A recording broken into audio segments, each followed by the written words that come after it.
రేపటి రోజు ఉదయం మనం చాలా అందమైనటువంటి అర్చనా కార్యక్రమాన్ని నిర్వహణ చేద్దాం. రేపటి రోజు జరిగేటటువంటి పూజ కేవలముగా యాంత్రికంగా ఏదో ఒక మంత్రం చదివి హస్తయోహో అర్ఘ్యం సమర్పయామి అని కాస్త చేతుల మీద నీళ్లిపోయింది అని కాకుండా నాకు ఒక ఆలోచన వచ్చింది. రేపటి రోజున అక్కడ ఋత్విక్కులు మంత్రం చెప్తుంటారు, నేను అదే వేదిక మీద నుంచి ఏ మంత్రం చెప్పినప్పుడు ఏ ఉపచారాన్ని ఏ భావనతో ఎలా చెయ్యాలన్నది కూడా చెప్తుంటాను. అప్పుడు మీ అందరూ చక్కగా మనస్సు, వాక్కు, కాయము మూడింటిని ఏకీకృతం చేసి పరమ నిశ్శబ్దంగా అందమైన పూజ మన జన్మ తరించిపోయేటట్టుగా ఏదో నామాలు చెప్తుంటే మీరు అక్కడ యాంత్రికంగా చేయడం కాదు, అక్కడ నామం చెప్తుంటే మీరు నామం చెప్పేటట్టు. ఎందుకంటే మీరు అలవాటు పడ్డారు కాబట్టి శివో మహేశ్వర శంభు పినాకీ శశిశేఖర చదువుతున్నారు కదా. ఇదే రేపు ఓం శివాయ నమః అంటారు, మీరంటారు. ఓం మహేశ్వరాయ నమః అంటారు, మీరంటారు. ఓం శంభవే నమః అంటారు, మీరంటారు. ఒక్కొక్క అక్షత తీసి శ్వేతాక్షతని సమర్పిస్తే ఈశ్వరుడు పరమప్రీతి పొందుతాడు. చక్కగా అంతమంది భాగవతులు ఒక దేవాలయ ప్రాంగణంలో కూర్చుని పూజ చేసేటప్పుడు దాని శక్తి శబ్దతరంగముల చేత ద్విగుణీకృతం అవుతుంది. కాబట్టి రేపటి రోజున చాలా అందమైనటువంటి పూజా కార్యక్రమాన్ని అతి తక్కువ సామానుతో ఎంత వైభవోపేతమైన పూజ చెయ్యొచ్చో రేపటి రోజున మనం అనుభవించి ఆనందిద్దాం. దానిలోనే అంతర్గతంగా శివాని ఒక్కసారి అన్నంత మాత్రం చేత పొంగిపోతే పూజ అంతర్గతంగా రేపొక్క 30 నిమిషాల సేపు మీ అందరూ కూర్చుని చక్కగా శివనామాన్ని రాద్దురుగాని మర్చిపోకుండా అందరూ కలం తెచ్చుకోండి. ఎందుకంటే దేవాలయ ప్రాంగణాల్లో సాధారణంగా పెన్స్ ఉండడం అనేటటువంటిది ఉండదు కదా. అప్పుడు పెన్ను లేకపోతే మీరు ఇబ్బంది పడతారు. కాబట్టి పెన్ను తెచ్చుకోండి. పెన్ను, శివకోటి పుస్తకం తీసుకున్న వాళ్ళు పుస్తకం చక్కగా తెచ్చుకుని రండి. దేవాలయ ప్రాంగణంలో కూర్చుని మౌనంగా ఒక్క అరగంట సేపు ఆ శివకోటి రాద్దాం. నేను రాస్తాను మీతో పాటు అరగంట. అయిపోయాక మీ అందరితోటి ఆ మానస పూజ ఎలా చదవాలో రేపు అందరికీ మానస పూజ పుస్తకాలు ఇచ్చి మీ అందరితోటి ఒక్కసారి అది చదవడం నేర్పుతాను. మీరు ఎక్కడ ఉన్నా, ప్రయాణం చేస్తున్నా, లేకపోతే ఇంట్లో పూజ చేసుకోవడానికి తగినంత ఏర్పాటు లేకపోయినా మీ మనస్సు ఆనందాన్ని పొంది ఏ పడక కుర్చీలో పడుకున్నా హాయిగా అది చూసి చదివేసుకోవచ్చు. ఎంత గొప్ప పూజ ఆ మానస పూజ. అటువంటి మానస పూజ రేపటి రోజున మీకు వినిపిస్తాం.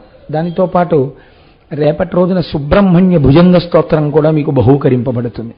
ఆ సుబ్రహ్మణ్య భుజంగం కూడా తీసుకుందరు కానీ సమయాన్ని బట్టి సుబ్రహ్మణ్య భుజంగం చదివిస్తాను. ఒకవేళ 3 కార్యక్రమాల వల్ల కాలం అతీతం అయిపోతే అప్పుడు ఊరికే ఏదో వేళంబరంగా చదవకూడదు, చేసేది మనస్ఫూర్తిగా చెయ్యాలి. వేరొక రోజున సుబ్రహ్మణ్య భుజంగం చదివిస్తాను.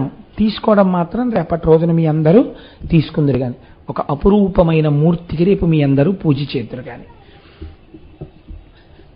హరి ఓం. ఇంకా ప్రవచనానికి సంబంధించినంత వరకు ఈనాడు మీకు లింగావిర్భావమును గూర్చి వివరణ చేస్తాను అని చెప్పాను.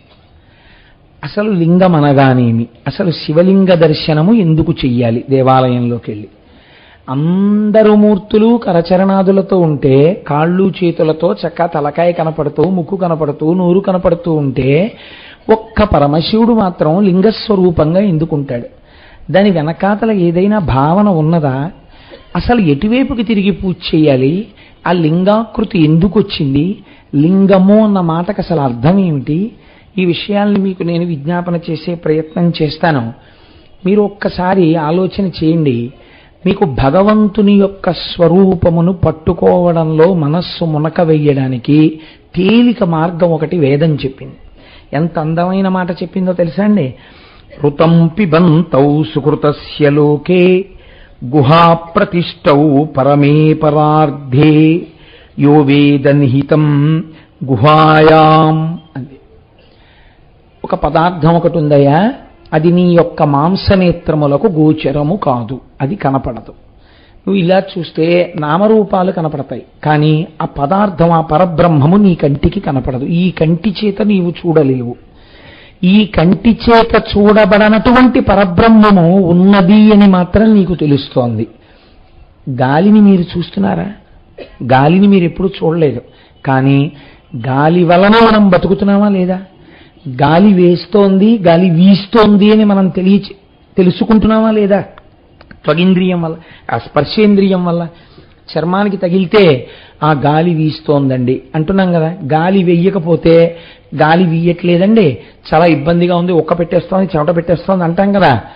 అలా భగవంతుడు కేవలము మీకు మాంసనేత్రమునకు కనపడనంత మాత్రం చేత భగవంతుడు లేదని అనరాదు. అలా అంటే ఏమవుతుంది?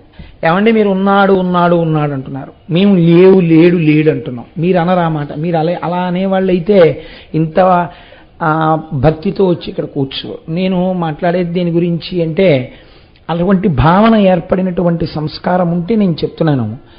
భగవంతుడు లేడు అన్నారనుకోండి, భగవంతుడు లేడు అనవలసి వస్తే ఈ ప్రకృతిలో అనేకమైనటువంటి విషయాలు జరుగుతున్నాయి. దీనికి ఎవరు కర్త? ఒకరు ఉండాలి కదండి. మీరు చూడండి, ఒక పూల కుండీలో మీరు ఒక మల్లె తీగ వేశారు, దానికి ఒక చిన్న మొగ్గ పట్టింది. మీరు ఆ చిన్న మొగ్గని తీసి రేకులు బలవంతంగా విప్పారు. బలవంతంగా విప్పి ముక్కు దగ్గర పెట్టి వాసన చూడండి, దాని యందు సౌరభం ఉండదు. అంటే మల్లె పువ్వుకు ఉండవలసినటువంటి వాసన దాని యందు ఉండదు. మీరు ఆ మొగ్గను అలాగే ఉంచి మరునాడు ఉదయం కుండీ దగ్గరికి వచ్చి చూడండి, అది ఇంకొంచెం పెరుగుతుంది. పెరగడంలో గమ్మత్తు ఏమిటంటే, దానికున్న రేకుల దగ్గర నుంచి ఆ కింద ఉండేటటువంటి చిన్ని చిన్ని ఈనెల దగ్గర నుంచి అన్నీ సమానంగా పెరుగుతాయి. ఒకానొక నాడు అదొక పెద్ద మల్లె మొగ్గ అవుతుంది. సాయంకాలం అయ్యేటప్పటికీ అది బాగా అరవిరిసి ఉంటుంది. రేకులు ఇలా కింద వరకు విచ్చుకుంటాయి. మీరు ఇప్పుడు దగ్గరకు వెళ్ళి వాసన చూడక్కర్లేదు, మీరు అక్కడికి వెళ్ళి నిలబడినా దాంట్లోంచి మల్లెపువ్వు వాసన వస్తుంది. ఈ మొగ్గని ఇలా పెంచిన వాడెవరు? ఈ మల్లె మొగ్గలోకి మల్లె వాసనే ఏర్పాటు చేసిన వాడెవరు? మీరు నేను కాదు కదా, అంతవరకు ఖాయం. మనం ఏర్పాటు చేయలేదు. అలాగే ఒక సన్నజాజి తీగ యందు సన్నజాజి యొక్క సౌరభమే ఉండాలి.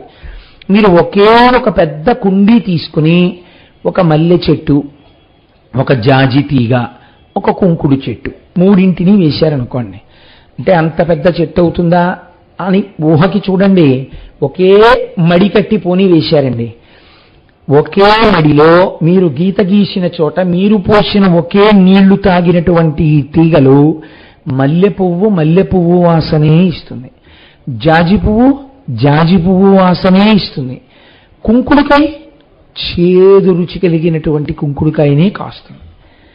అదే మట్టి కదా, మీరు తెచ్చిపోసిన ఒక మట్టే, మీరు పోస్తున్న ఒక్క నీళ్ళే, మూడు వేసింది మీరే, కానీ అదే మట్టిలోంచి మూడు మొక్కలు మూడు రకాలుగా సౌరభాన్ని కాయని ఇచ్చేటట్టుగా శాసనం చేసిన వాడెవరు? ఎవరో ఉన్నారు కర్త ఇవి పెరగడానికి. ఇలా పెరిగేటట్టుగా చేసినటువంటి కర్త ఒకడున్నాడే, వాడు బ్రహ్మము. ఇప్పుడు ఈ బ్రహ్మం ఎక్కడున్నది అని అడిగారు. అంటే శాస్త్రం అంది, బ్రహ్మం ఎక్కడున్నదని అడక్కు, బ్రహ్మమునే ఉన్నావు. ఆ బ్రహ్మమునందే నువ్వు ఉన్నావు, నీవే బ్రహ్మమై ఉన్నావు, నీకు తెలియడం లేదంతే. కాబట్టి ఇప్పుడు అంతటా నిండిపోయినటువంటి ఈ పరబ్రహ్మాన్ని చూడడానికి ఈ మాంసనేత్రము సరిపోతుందా? ఈ మాంసనేత్రం మహా చూస్తే ఎక్కడి వరకు చూస్తుందండి? ఇలా తలెత్తి చూస్తే ఆకాశంలో మన భూమి కన్నా కొన్ని వేల రెట్లు పెద్దదైన నక్షత్రాన్ని ఇంత చిన్నదిగా మిణుకుమంటున్నట్టుగా చూపిస్తుంది. అంత మాత్రం చేత నక్షత్రం మిణుకుమంటూ ఇంతే ఉందని మీరు అనుకుంటున్నారా? అది భూమి కన్నా కొన్ని వేల రెట్లు పెద్దది, కానీ చాలా దూరంలో ఉండడంలో మీకు అది మిణుకుమంటున్నట్లుగా కనపడుతోంది. కన్ను చూపించింది సత్యమా? కన్ను చూపించింది సత్యం కాదు. కన్ను చూపించింది సత్యం అయితే మనం ఏమంటాం? సూర్యాస్తమయం అయిపోయిందంటాం. సూర్యుడు అస్తమించాడా? సూర్యుడు అస్తమించలేదు. సూర్యుడికి అభిముఖంగా ఉండకుండా చాటుకి భూమి తిరిగింది. కంటి చేత దర్శనమై చెప్పబడినవి అన్నీ సత్యములు కావు. ఒక చోట దూరంగా కొండ మీద పొగ కనబడింది. అదిగో అక్కడ అగ్నిహోత్రం ఉంది అన్నాడు. దగ్గరకెళ్ళి చూస్తే అది పొగమంచు, చల్లగా ఉంది కొండంతా. నీ కన్ను చూసి చెప్పినది ఏదో అది ప్రమాణము కాదు. ఏది ప్రమాణము? వేదం ప్రమాణం. ప్రమాణమైనటువంటి వేదము యొక్క వాక్కు ఎవరి చేత చెప్పబడిందో వాడే ఈ పరబ్రహ్మమునకంతటికీ కర్త.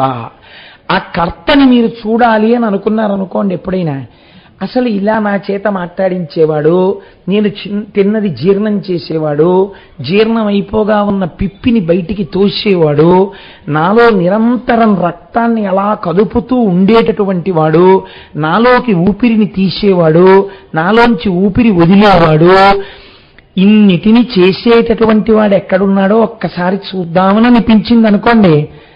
మీరు జాగ్రత్తగా పట్టుకోండి ఈ విషయాన్ని. శాస్త్రం అంది నీవు చూడలేవు అంది. ముందన్న మాట ఏమిటంటే అది నీకు కుదరదు, నీవు చూడలేవు. ఎందుకు చూడలేవు? నీకు చూడడానికి ఇయ్యబడినటువంటి సాధనము నేత్రము. ఈ నేత్రము కూడా దేని వలన ప్రకాశిస్తోంది? లోపలున్న పరబ్రహ్మము వలన నేత్రం ప్రకాశిస్తోంది. దానికి వెనక్కి తిరిగి లోపలికి చూడడం రాదు, పైకి చూడడం వచ్చు. వెనక నుంచి పడుతున్న ఆత్మ యొక్క శక్తి చేత. ఇప్పుడు ఈ కన్ను ఎలా పట్టగలదు భగవంతుణ్ణి? చూడలేదు. నీకు నామరూపాత్మకమైన జగత్తునొక్కదాన్ని ఈ నేత్రము చూపించగలదు. పటకారని చెయ్యి పట్టుకోగలదు, కానీ చేతిని పటకార ఎప్పుడూ పట్టుకోలేదు. కన్ను ఆత్మచేత ప్రకాశించాలి తప్ప కన్ను ఆత్మని ప్రకాశింపచేయలేదు. కాబట్టి మాంసనేత్రం చూడదు. కాబట్టి చూడగలవా? చూడలేవు. ఏమండి మీరు ఆ మాట అంటే మరి మాకు బెంగగా ఉంది. అయితే ఇంకా అసలు మాకు ఇవన్నీ చేసిన కర్త ఒకడున్నాడు, వాడిని ఒక్కసారి చూడాలంది మాకు. మరి చూడడం కుదరదా అంటే శాస్త్రం అంది వాడు ఎలా ఉంటాడో అంతటా నిండిపోయిన వాణ్ణంతటినీ తీసుకొచ్చి వాడి రూపమే ఇక్కడ ఉన్నది అని మీకు అందేటట్టుగా ఈశ్వరుడు నిర్దేశింపబడినాడు దీని యందని మీకు అర్థం అవడానికి మేము ఒక వస్తువుని చూపిస్తాం. అదే పరబ్రహ్మము. దానికి లింగమని పేరు. అక్కడొచ్చింది లింగము అనేటటువంటి మాట. కాబట్టి ఇప్పుడు లింగ దర్శనమునకు ఏది ప్రధానము? ఆర్తి ప్రధానము. ఆర్తి దేని వలన ప్రధానము? విచారణ వలన ప్రధానము. మీకు విచారణ కలగాలి ఎప్పుడో ఒకప్పుడు. కంటికి కనపడుతున్నవన్నీ సత్యాలనుకుని వెళ్ళిపోయాడు అనుకోండి, తప్పేం లేదు, బానే ఉంటుంది. ఈ కంటికి ఏం కనపడుతుంది? నా భార్య కనపడుతుంది. ఈ కంటికి ఏం కనపడుతుంది? నా బిడ్డలు కనపడతారు. ఇవి సత్యాలనుకుని నేను వెళ్ళిపోవడం మొదలెట్టాను అనుకోండి, జీవితంలో రెండు ఎండుకట్టెలు నదీ ప్రవాహంలో కలుసుకున్నాయి. కలుసుకున్న రెండు కట్టెలు అలా కలిసి ప్రయాణం చెయ్యవుగా. ఏదో ఒక కట్టె విడిపోతుంది, ఆ తర్వాత రెండో కట్టె కూడా విడిపోతుంది. ఏది సత్యమని నువ్వు నమ్మి తిరుగుతున్నావో అది అసత్యమో అది కాలగర్భంలో కలిసిపోతుంది. కానీ నువ్వు కొంతకాలం ఉండి వెళ్ళిపోయినా తర్వాత కూడా ఉన్నది, నీకు ముందు ఉన్నది ఒక వస్తువు ఉన్నది. ఆ వస్తువు ఏదో అది సత్య వస్తువు. ఆ సత్య వస్తువు గురించి విచారణ చెయ్యడానికి దీన్ని నువ్వు ఋతుమంతం చేసుకోవాలి. దీన్ని ఆధారం చేసుకుని దాన్ని పట్టుకోవాలి. దాన్ని ఒక్కసారి చూడాలన్న తాపత్రయం నీకు కలగాలి. ఇప్పుడు ఇది రెండు కారణముల చేత ఆవిర్భవిస్తుంది. ఒకటి, చూడాలని తాపత్రయపడిన వాళ్ళు ఎవరున్నారో వాళ్ళ ఆర్తిని చూసి వాళ్ళకి కనపడ్డం కోసమని వచ్చాడు ఆయన. అందుకే వేదాహమేతం పురుషం మహాంతం ఆదిత్యవర్ణం తమసస్తుపారే సర్వాణి రూపాణి విచిత్య ధీర నామాని కృత్వాభివదన్ యదాస్తే.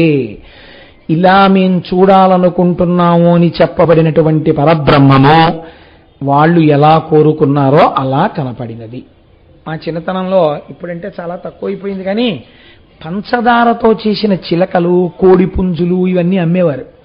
ఏదో ఇంట్లో కొన్ని శుభకార్యాలు జరిగినప్పుడు అవి తయారు చేసే వాళ్ళ దగ్గరికి వెళ్ళి, అయ్యా మాకు పంచదార చిలకలు ఒక 2 కిలోలు, పంచదార కోళ్ళు ఒక 2 కిలోలు, పంచదార నెమళ్ళు ఒక 3 కిలోలు, పంచదార హంసలు ఒక 5 కిలోలు ఇమ్మంటే వాళ్ళు దేనికి అవి అట్టపెట్టెలో పెట్టి ఇచ్చేసేవారు. ఇప్పుడు ఇవన్నీ తీసుకొచ్చి పిల్లలు సంతోషిస్తారని ఒక కోడిని, ఒక కుక్కని, ఒక హంసని, ఒక నెమలిని అక్కడ పెట్టి చూపించి, చూసావా ఎలా ఉన్నాయో అన్నాడు. ఇప్పుడు కోడిని తింటాను అనగారండి అని సరదాగా వాడు కొరికాడు. కోడి ఎలా ఉంది? తీయగానే ఉంది. వాడు నెమలిని తింటానని తిన్నాడు, ఎలా ఉంది? తీయగానే ఉంది. వాడు హంసని తింటానని తిన్నాడు, ఎలా ఉంది? తీయగానే ఉంది. కోడిగా హంసగా నెమలిగా కనపడుతున్నది పంచదార పాకమే. కానీ పంచదార పాకము కనపడదు, దాని బదులు నామరూపాత్మకమైనటువంటి నెమలి హంస అవి కనపడుతుంటాయి. నామరూపాత్మకంగా కనపడేటటువంటి ఈ సమస్త జగత్తునందు నిండిపోయిన బ్రహ్మమున్నదే, అది కంటి చేత చూడాలని తాపత్రయపడితే శివలింగముగా ఆవిర్భవించినది. అది ఒక కారణం. రెండవ కారణం, అసలు నీ ప్రమేయం ఏమీ లేదు. మీరు నన్ను క్షమించండి నేను ఇలా చెప్తే, సృష్టి యందు మీ ప్రమేయము లేదు. అసలు సృష్టి యందు మన ప్రమేయం అన్నది యథార్థంగా ఉంటే, అది సత్యమే అయితే ప్రపంచంలో సంతానం లేని వాళ్ళన్న వాళ్ళు ఉండకూడదు కదండి. సృష్టి జరుగుతోందంటే ఈశ్వరానుగ్రహం వల్ల సృష్టి జరుగుతోంది. ఏ ప్రాణికి ఎటువంటి ప్రాణి పుట్టాలో నిర్దేశిస్తున్నవాడు ఈశ్వరుడు. కుక్క కడుపున కుక్క పుట్టాలి, మేక కడుపున మేక పుట్టాలి, పిల్లి కడుపున పిల్లి పుట్టాలి, మనిషి కడుపున మనిషి పుట్టాలి. కాబట్టి ఈ సృష్టి చేసేటటువంటి వాడు ఆయన. మనమేమంటాం, ఒక కారణానికి మనం అహంకరిస్తాం. ఇది నేనే సృష్టించానండి మా అబ్బాయి. సాధారణంగా తల్లిదండ్రులు అఫెండ్ అయ్యారంటారు. అఫెండ్ అవ్వడం ఇన్ ది సెన్స్, వాళ్ళకి కోపం దేనికి వస్తుందంటే, నా కడుపున పుట్టినవాడు, నేను కన్నవాడు నా మాట వింటలేదు. ఇది కోపానికి కారణం. అంటే నేను వాడి సృష్టికి కారకుడను అన్న భావం ఒకటి ఏర్పడింది. కాబట్టి వాడు నీ మాట వినాలి. ఇది నేను సృష్టించాను కాబట్టి నాది అధికారం. వేరొకరన్నారు, వీడిని మేము పెంచాం చాలా కాలం, మీరెక్కడో ఉన్నారు, వాడిని ఎక్కడికో తీసుకెళ్లి చదివించారు, ఇంకొకరు ఎవరో పెంచారు వాడిని. పెంచితే వాళ్ళన్నారు, ఇంత కష్టపడి వీడిని పెంచాం, ఇంతకాలం 15 ఏళ్ళు మా దగ్గర పెట్టి చదువు చెప్పించాం, నేను చెప్పిన మాట వీడు వింటలేదు. ఇప్పుడు వాళ్ళకెందుకు కోపం? సృష్టింపబడిన పదార్థాన్ని పెంచి పెద్ద చేసి నిలబెట్టి రక్షించిన వాడి మాట వింటలేదు, అది వాళ్ళ కోపం. నిజానికి చదివించడం, నిలబెట్టడం ఇవన్నీ కూడా వాడి లోపల ఉన్న మేధరూపంలో ఈశ్వరుడు ప్రకాశిస్తున్నాడు. నువ్వు దానికి కారకుడవడానికి నిమిత్తం చేసి ఈశ్వరుడు నిన్ను అనుగ్రహించాడు. నీకో కొడుకున్నాడు అనిపించడానికి నిన్ను అనుగ్రహించి నీకొక కొడుకు కలిగేటట్టుగా నిన్ను అనుగ్రహించాడు. సృష్టికర్త స్థితికర్త కూడా ఎవరు? ఎవడిలోంచి బయటికి వచ్చాయో వాడు ప్రళయకర్త. వాడు అన్నీ వాళ్ళలో పెట్టుకుని వాళ్ళలోంచి తీసిస్తున్నాడు. ఇప్పుడు వాడే సృష్టికర్త, వాడే స్థితికర్త అయితే నేను సృష్టికర్తని, నేను స్థితికర్తని అని అహంకరిస్తే ప్రళయకర్త పాఠం చెప్పడానికి ఒకసారి రావాలి కదండి. అది అసలు ఉద్దేశం. అంతేకాని అందుకని ఒకనాడు ఏమైంది, లింగావిర్భావ కాలమునందు ఒకానొక కల్పంలో బ్రహ్మగారికి శ్రీ మహావిష్ణువుకి ఒక చిన్న వాదోపవాదం జరిగింది. నేను బ్రహ్మము అంటే నేను బ్రహ్మము, నేను అధికుడు అంటే నేను అధికుడు. వీరి మధ్య ఈ వాదోపవాదం జరుగుతుండగా అది కొంచెం తీవ్రమైన స్థాయిని పొందుతుంటే దేవతల యొక్క మొర విన్నవాడై పరమేశ్వరుడు ఒక జ్యోతిస్తంభముగా వారి మధ్య ఆవిర్భవించినాడు. ఇలా ఎందుకు ఆవిర్భవించాలి? మీరు దీన్ని కొంచెం జాగ్రత్తగా పట్టుకోవాలి. ఒక జ్యోతిస్తంభంగా ఆవిర్భవించాడండి అని నేను అన్నాను అనుకోండి, జ్యోతిస్తంభం అనగానేమి అంటే ఒక బ్లోఅవుట్ అని చెప్పచ్చాము. బ్లోఅవుట్ ఏముందండి, గ్యాస్ భూమిలోంచి అలా పైకి వచ్చేస్తే మండింది అనుకోండి, అలా పొడవుగా ఒక స్తంభాకృతిలో మండుతుంటుంది కదా. ఒక బ్లోఅవుట్ ఏర్పడితే చూడ్డానికి ఎన్ని ఊళ్ళ నుంచో వెళ్ళి చూసొస్తుంటారు దూరం నుంచి కదా. అలాంటి బ్లోఅవుట్ దెబ్బలాడుకుంటున్న ఇద్దరి మధ్యలోకి వచ్చింది అనుకోండి. ఇప్పుడు వాళ్ళిద్దరూ దీని సంగతి తర్వాత చూద్దాం దెబ్బలాడుకుంటారా, దీని సంగతి చూస్తారా, ఇదేటో ఇలా వచ్చేసింది, ఇంత పెద్ద జ్యోతి స్తంభం ఏమిటంటారా? అంటే ముందు కంటిని ఆకర్షిస్తుంది జ్యోతి. కాబట్టి ఇప్పుడు ఆ జ్యోతి స్తంభము ఏర్పడినది. మీరు అలా ఆనుకోకండి అమ్మా, అలా కూర్చోకుండా సరిగ్గా కూర్చోండి. ఆ జ్యోతి స్తంభం ఒకటి ఏర్పడినది. ఆ జ్యోతి స్తంభాన్ని చూడగానే బ్రహ్మగారికి శ్రీ మహావిష్ణువుకి వారు యందు ఉన్నటువంటి వ్యగ్రత ఉపశమించినది. ఉపశమించింది. ఒరే మన ఇద్దరం చాలా గొప్పవాళ్ళం అనుకుని దెబ్బలాడుకుంటున్నాం కదా, మన ఇద్దరి మధ్యలో కొత్తది ఇంకోటి వచ్చింది, ఇదేమిటి అనుకున్నారు. సరే బానే ఉంది, ఇది కూడా ఒకందుకు మంచిదే. ఎందుకు మంచిది? మన ఇద్దరిలో ఎవరు గొప్పవాడో తెలుసుకోవడానికి ఇది బాగా పనికొస్తుంది. అసలు ఇలా చూస్తే పైన కనబట్టలేదు, ఇలా చూస్తే కింద కనబట్టలేదు, ఎక్కడి నుంచి వస్తోందో తెలియట్లేదుగా. నేను పైన ఇది ఎక్కడుందో దీన్ని మొదలు కనిపెడతా, నువ్వు కింద కనిపెడతావా? కనిపెడతాను.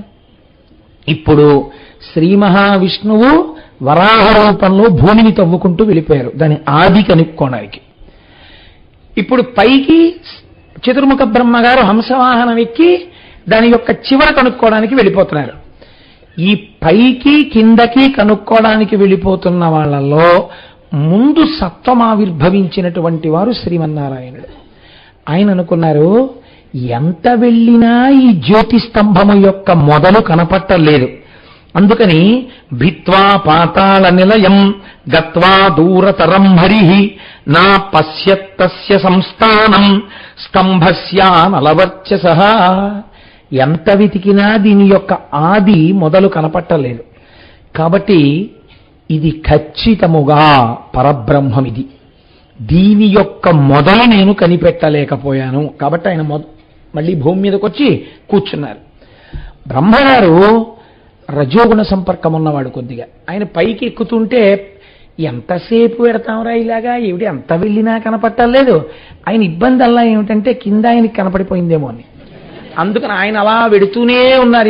ఇంతలో పైనుంచి ఓ కేతకి పుష్పం ఒకటి కింద పడింది, ఓ మొగలిపు. దాన్ని టక్కున పట్టుకుని అడిగారు ఆయన, ఎక్కడి నుంచి వస్తున్నావు అని అడిగారు. అబ్బో, ఎవరో ఒక మహానుభావుడు పరమభక్తితో ఇలా శంకరుడి మీద వేశాడు, మీరు ఇది చాలా జాగ్రత్తగా పట్టుకోవాలి. ఇంత పైన తలకాయ ఉంటే దాని మీద పువ్వు ఎలా పడిందండి, ఎవరు పూజ చేశారు అంటే ఎవరో భక్తుడైన వాడికి లొంగిపోయాడు ఆయన, అహంకరించిన వాడికి దొరకలేదు ఆయన కదండి. ఆయన ఎవరో పూజ చేశాడు, ఆ మొగలి పువ్వు తల మీద ఎట్టుకున్నాడు ఆయన. చాలా కాలం తర్వాత మీ ఇద్దరు దెబ్బలాడుకోవడం చూసి అంత పూర్వమే కొన్ని సంవత్సరాల క్రితం ఆయన ఎందుకో సంతోషంగా ఇలా అన్నాడు. అంటే ఆ పైనుంచి నేను కింద పడ్డాను, ఇలా నేను కొన్ని సంవత్సరాల నుంచి పడుతూనే ఉన్నాను ఇలా కిందకి, ఈ ప్రయాణం జరుగుతోంది, మీరెక్కడికి వెళ్తున్నారని అడిగాను. అయ్య బాబోయ్, నువ్వు ఇలా ఎన్నో ఏళ్ల నుంచి పడుతున్నానంటున్నావు అంటే ఎప్పటికి కనపడుతుంది నాకు, పోన్లే కానీ ఒక ఉపకారం చేస్తావా అన్నాడు. ఏం కావాలి మీకు అని అడిగింది.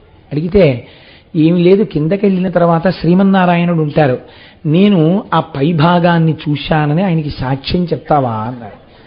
చెప్పను అంటే చతుర్ముఖ బ్రహ్మగారు సృష్టికర్త, అందుకని చెప్తాను అంది మొగలిపువ్వు. సరే, శివమహాపురాణాంతర్గతం కాదు కానీ ఇతర పురాణాల్లో సమన్వయం ఏమిటంటే అక్కడే ఒక ఆవు కూడా కనపడింది. ఆ ఆవుని నువ్వెందుకు వెళ్ళావంటే పైన అభిషేకం చేసి వస్తున్నాను, నేను ఆ పైనుంచి అప్పటి నుంచో దిగుతున్నాను, నువ్వు కూడా చెప్తావా అని చూశానని చెప్తాను ముఖంతో అంగీకరించింది. ఇద్దరూ కిందకొచ్చారు. శ్రీ మహావిష్ణువుని ఆయన ముందు అడిగారు, చూసొచ్చారా అని అడిగారు. అబ్బాయి నాకు కనపడలేదు, ఎంత దూరం వెళ్ళినా కనుగొనలేకపోయాను, పైకి వచ్చేసాను అన్నారు. నేను చూసొచ్చాను, ఇదిగో సాక్ష్యాలు, ఈ కేతకీ పుష్పం, ఈ ఆవు.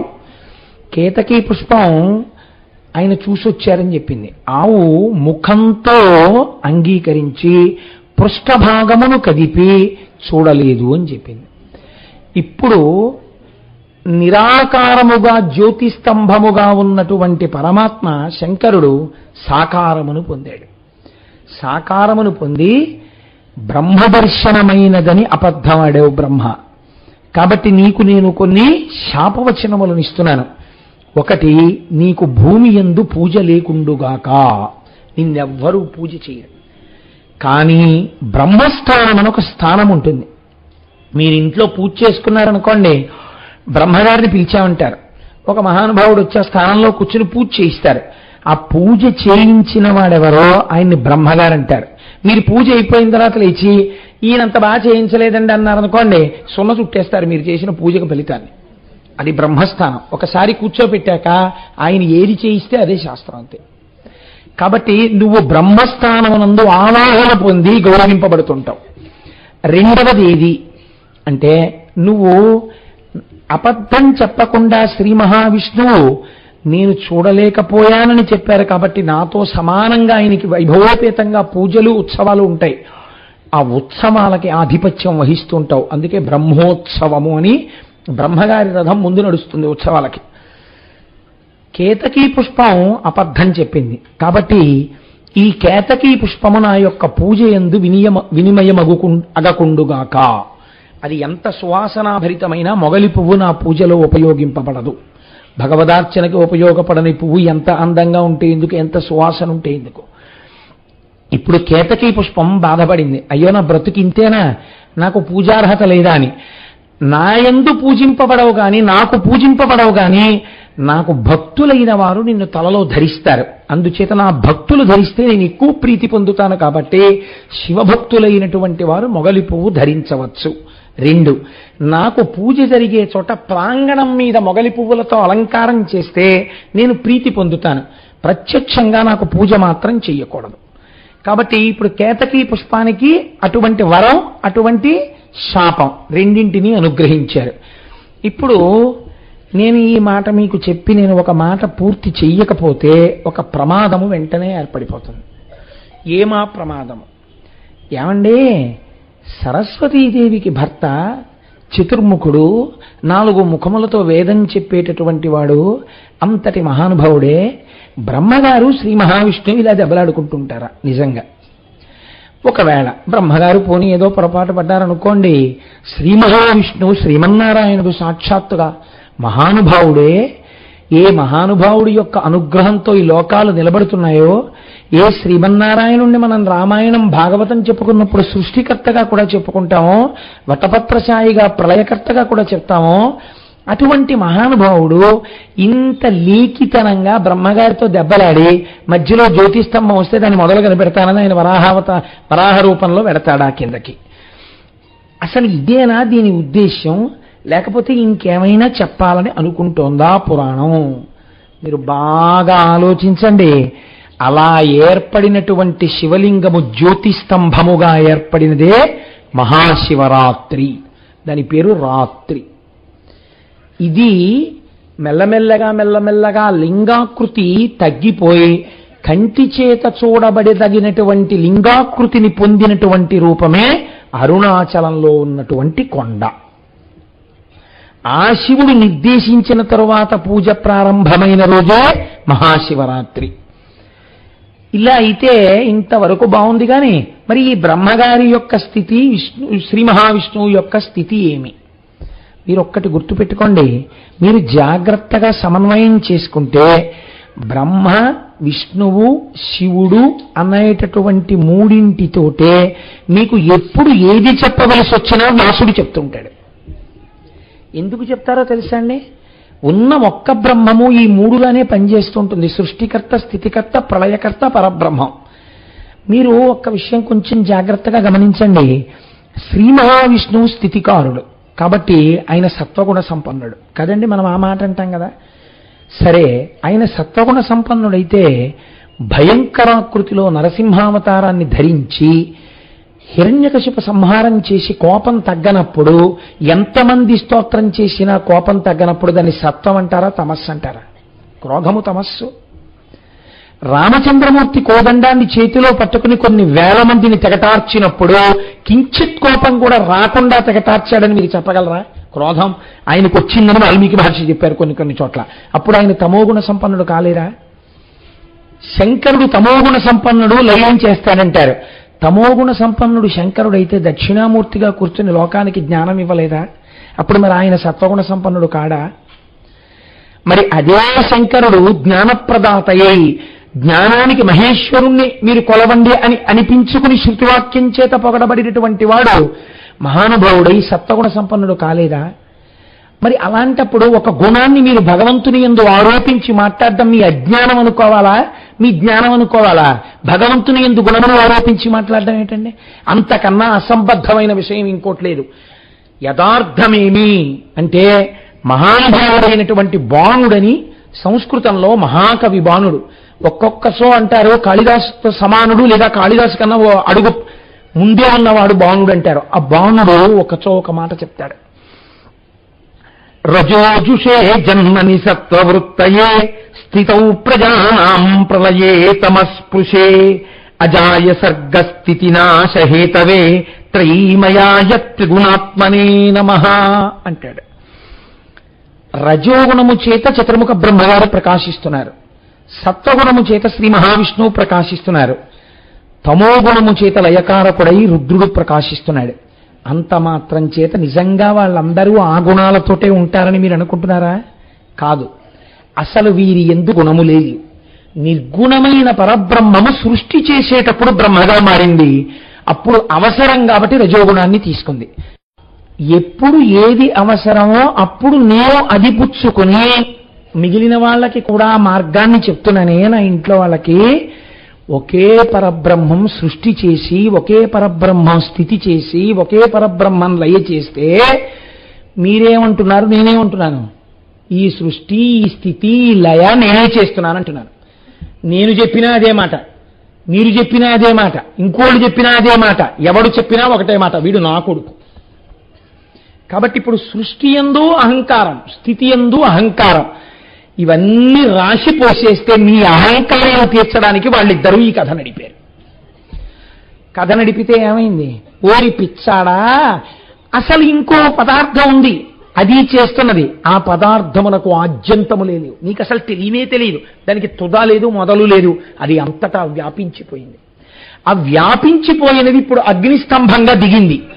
ఇప్పుడు అలా దిగితే అది వెలుతుర్లు విసిరింది. ఈ వెలుతుర్లు విసిరితే ఈ వెలుతురులో కళ్ళు కనపడుతున్నాయి. బాణుడు చెప్పిన ఈ శ్లోకాన్ని విని సంతోషించి వెంటనే కాళిదాస మహాకవి ఇలాంటి శ్లోకం ఒకటి చెప్పారు. నిజంగా ఎంత గొప్పగా ఉంటాయో చూడండి. ఏకైవ మూర్తిర్వివిధే త్రిదాస సామాన్యమేవం ప్రథమం పరత్వం విశోర్హరస్తస్య హరిః కదాచిత్ వేదాస్తయోస్తావపి ధాతురాద్యౌ. ఒకానొక నాడు బ్రహ్మగారు పెద్దవాళ్లా కనపడతాడు, విష్ణువు శివుడు ఆయన కన్నా తక్కువలా కనపడతారు. నువ్వు నా కనుబొమ్మల మధ్యలోంచి పుట్టావా రుద్రుడు అంటాడు ఆయన. అమ్మవారు మొన్న నంది కదండి, ఒక వరసలో నువ్వు నాకు మామగారి అయ్యావయ్యా అంది. అంటే అమ్మవారు ఎంత గొప్పగా మాట్లాడిందో చూడండి. ఆ మాట మాట్లాడేటప్పుడు ఒక వరసలో నువ్వు నాకు కొడుకు అయ్యావయ్యా అంది. బ్రహ్మము ఎప్పుడు ఎలా అవసరమో అలా మారుతుంది, అంతేకాని ఉన్నది ఒక్క పదార్థమే. కాబట్టి ఒకనాడు బ్రహ్మగారు ఎక్కువ, ఒకనాడు విష్ణువు ఎక్కువ, ఒకనాడు శివుడు ఎక్కువ. మీరు చూడండి, లోకంలో ఒక పోకడు ఉంటుంది. పిల్లలు ఆడుకుంటుంటారు, ఆడుకుంటున్నప్పుడు అన్ని ఒకేలాంటి సమతలంలో ఉన్న చోట సమానమైన ఎత్తున్నటువంటి స్తంభాలు ఉంటాయి. అలా ఎక్కడుంటాయండి అని మీరు అనుమానపడచ్చు. ఆ పెద్ద డాబా కట్టేసి పిల్లర్స్కి సంబంధించినటువంటి ఇనప ఊచలు పైకి వచ్చి ఉంటే పిల్లలు పరిగెడుతున్నప్పుడు ఆ ఊచల మీద పడిపోతారని ఆ ఊచలకి అరుగుల్లా కట్టేస్తారు. అన్ని సమానంగా కడతారు, వాటి మీద కూర్చుని ఏదో సాయంకాలం మాట్లాడుకోవచ్చు వేసంకాలంలోని. పిల్లలు ఏం చేస్తారంటే అన్ని సమానమైన స్తంభాలే. ఈ స్తంభాలకి మొట్టమొదట ఆడే ఆట ఏమిటంటే, నేను పెద్దాపురంలో నా ఇంట్లో చూశా, అందుకని బాగు సానుభవమున చెప్పు చవటలారా. ఈ పిల్లలు ఆ స్తంభాలు ఎక్కి నిలబడి ఎవడికి వాడి ఎలా చూస్తాడంటే, ఒక కోణంలో నేను ఎత్తు స్తంభంలో నిలబడ్డాను అని చూసినప్పుడు నిజంగానే అవతల వాడి ఎక్కిన స్తంభం చిన్నదిలా కనపడుతుంది. మీ దృష్టిలో దోషం. వాడు ఏమంటాడంటే, నేను ఎక్కిన స్తంభం చాలా పెద్దదంటాడు. వెంటనే వాడు ఇలా కిందకి చూసుకుని, నేను ఎక్కిన స్తంభం కూడా చాలా పెద్దది, నీ దానికన్నా నాదే హైట్ ఎక్కువ అంటాడు. ఇలా అందరు పిల్లలు నాది ఎత్తు అంటే నాది ఎత్తు, నాది ఎత్తు అంటే నాది ఎత్తు అంటాడు. ఇల్లు కట్టిన మేనమామ అక్కడే ఉండి నవ్వుకుంటాడు, ఇవన్నీ ఒకే ఎత్తు, పిల్లలు ఆడుకుంటున్నారంటాడు. పరబ్రహ్మమును ఒక్కొక్క రూపంలో ఉపాసన చేసేవాడికి ఆయా రూపముల యందు అభిమానం ఉంటుంది. ఉన్నప్పుడు వాడంటాడు ఇది ఎక్కువ అంటాడు. కానీ ఇది ఎక్కువ అది తక్కువ అనకూడదు, అన్నీ సమానం. కానీ నాకు ఈ స్తంభం మీద కూర్చోవడం సంతోషం అనాలి. అది పక్వత, అది జ్ఞానం. ఇది కాళిదాస మహాకవి చెప్తున్నాడు. ఒకనాడు బ్రహ్మ అధికుడిలా కనపడి శివ విష్ణువులు తక్కువగా కనపడతారు. వేరొక పురాణమునందు విష్ణు అధికుడై బ్రహ్మ శివుడు తక్కువగా కనపడతారు. రామాయణంలో ఆ శివ ధనస్సుని విష్ణువు విరిచేశారు రామచంద్రమూర్తి. హుం అన్నారు, శివధనస్సు ఆగిపోయింది. అప్పుడు ఎవరు ఎక్కువ? విష్ణువు ఎక్కువ. ఇప్పుడు మీరు రామాయణం పనికి మాలిందండి అంటారా? ఆది కావ్యం మరి ఎందుకు చెప్పుకున్నావు 42 రోజులు తరించడానికి? అలాగే ఒక్కొక్క నాడు వీళ్ళిద్దరూ కాదు, శివుడు ఎక్కువ. ఇప్పుడు నువ్వు తీర్పులు చెప్పడానికి నువ్వు అక్కర్లా, వాళ్ళకన్నా గొప్పవాడు ఏం కాదు. తీర్పు చెప్తే మళ్ళీ కిందకో పైకో వెళ్ళినవాడు నువ్వెందుకు తీర్పు చెప్తావు? జ్యోతిస్తంభం అంటే ఏమిటో తెలుసా అండి? అదే అంతటా ఉన్నది. ఎన్ని దీపాలు వెలుగుతున్నా వెలుగుతున్నది ఒక్క జ్యోతి రూపమే. ఇన్ని రూపాలుగా ఉన్నది ఒక్కటని నువ్వు తెలుసుకోవడం జ్యోతిర్లింగ ఆవిర్భావం. కాబట్టి ఇప్పుడు ఈ అర్ధరాత్రి వెలిగినటువంటి జ్యోతిస్తంభం వెలిగితే రుద్రం దానికి ప్రార్థనా శ్లోకం చెప్పింది. ఆపాతాళ నభస్థలంత భువన బ్రహ్మాండమా విస్ఫురత్ జ్యోతిస్ఫాటిక లింగమౌళి విలసత్పూర్ణేందు అంతామృతై అస్తోకాప్లుతమేకమీశమనిశం రుద్రానువాకాం జపన్ ధ్యాయేత్ ఈప్సిత సిద్ధయే ధ్రువపదం విప్రోభిషించేచ్చివం బ్రహ్మాండ వ్యాప్తదేహ భసిత హిమరుచాభాసమానా భుజంగై కంఠే కాళాహ కపర్దాహ కలిత శిశికలశ్చండ కోదండహస్తాహ అంది. అది పాతాళము నుంచి బ్రహ్మాండములు ఎక్కడ వరకు ఉన్నాయో అక్కడ వరకు అదంతా ఒక పెద్ద జ్యోతి లింగాకృతి. దీని మీద చంద్రుడనబడేటటువంటి అమృతము ఉన్నది.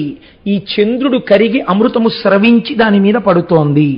ఆ పడుతున్నటువంటి అమృత స్రావమవుతూ తడుస్తోంది. ఆ తడిసినటువంటి శివలింగం ఎప్పుడు చల్లగా ఉంటుంది. ఆ శివలింగం చల్లగా ఉంటే లోకాలన్నీ చల్లగా ఉంటాయి.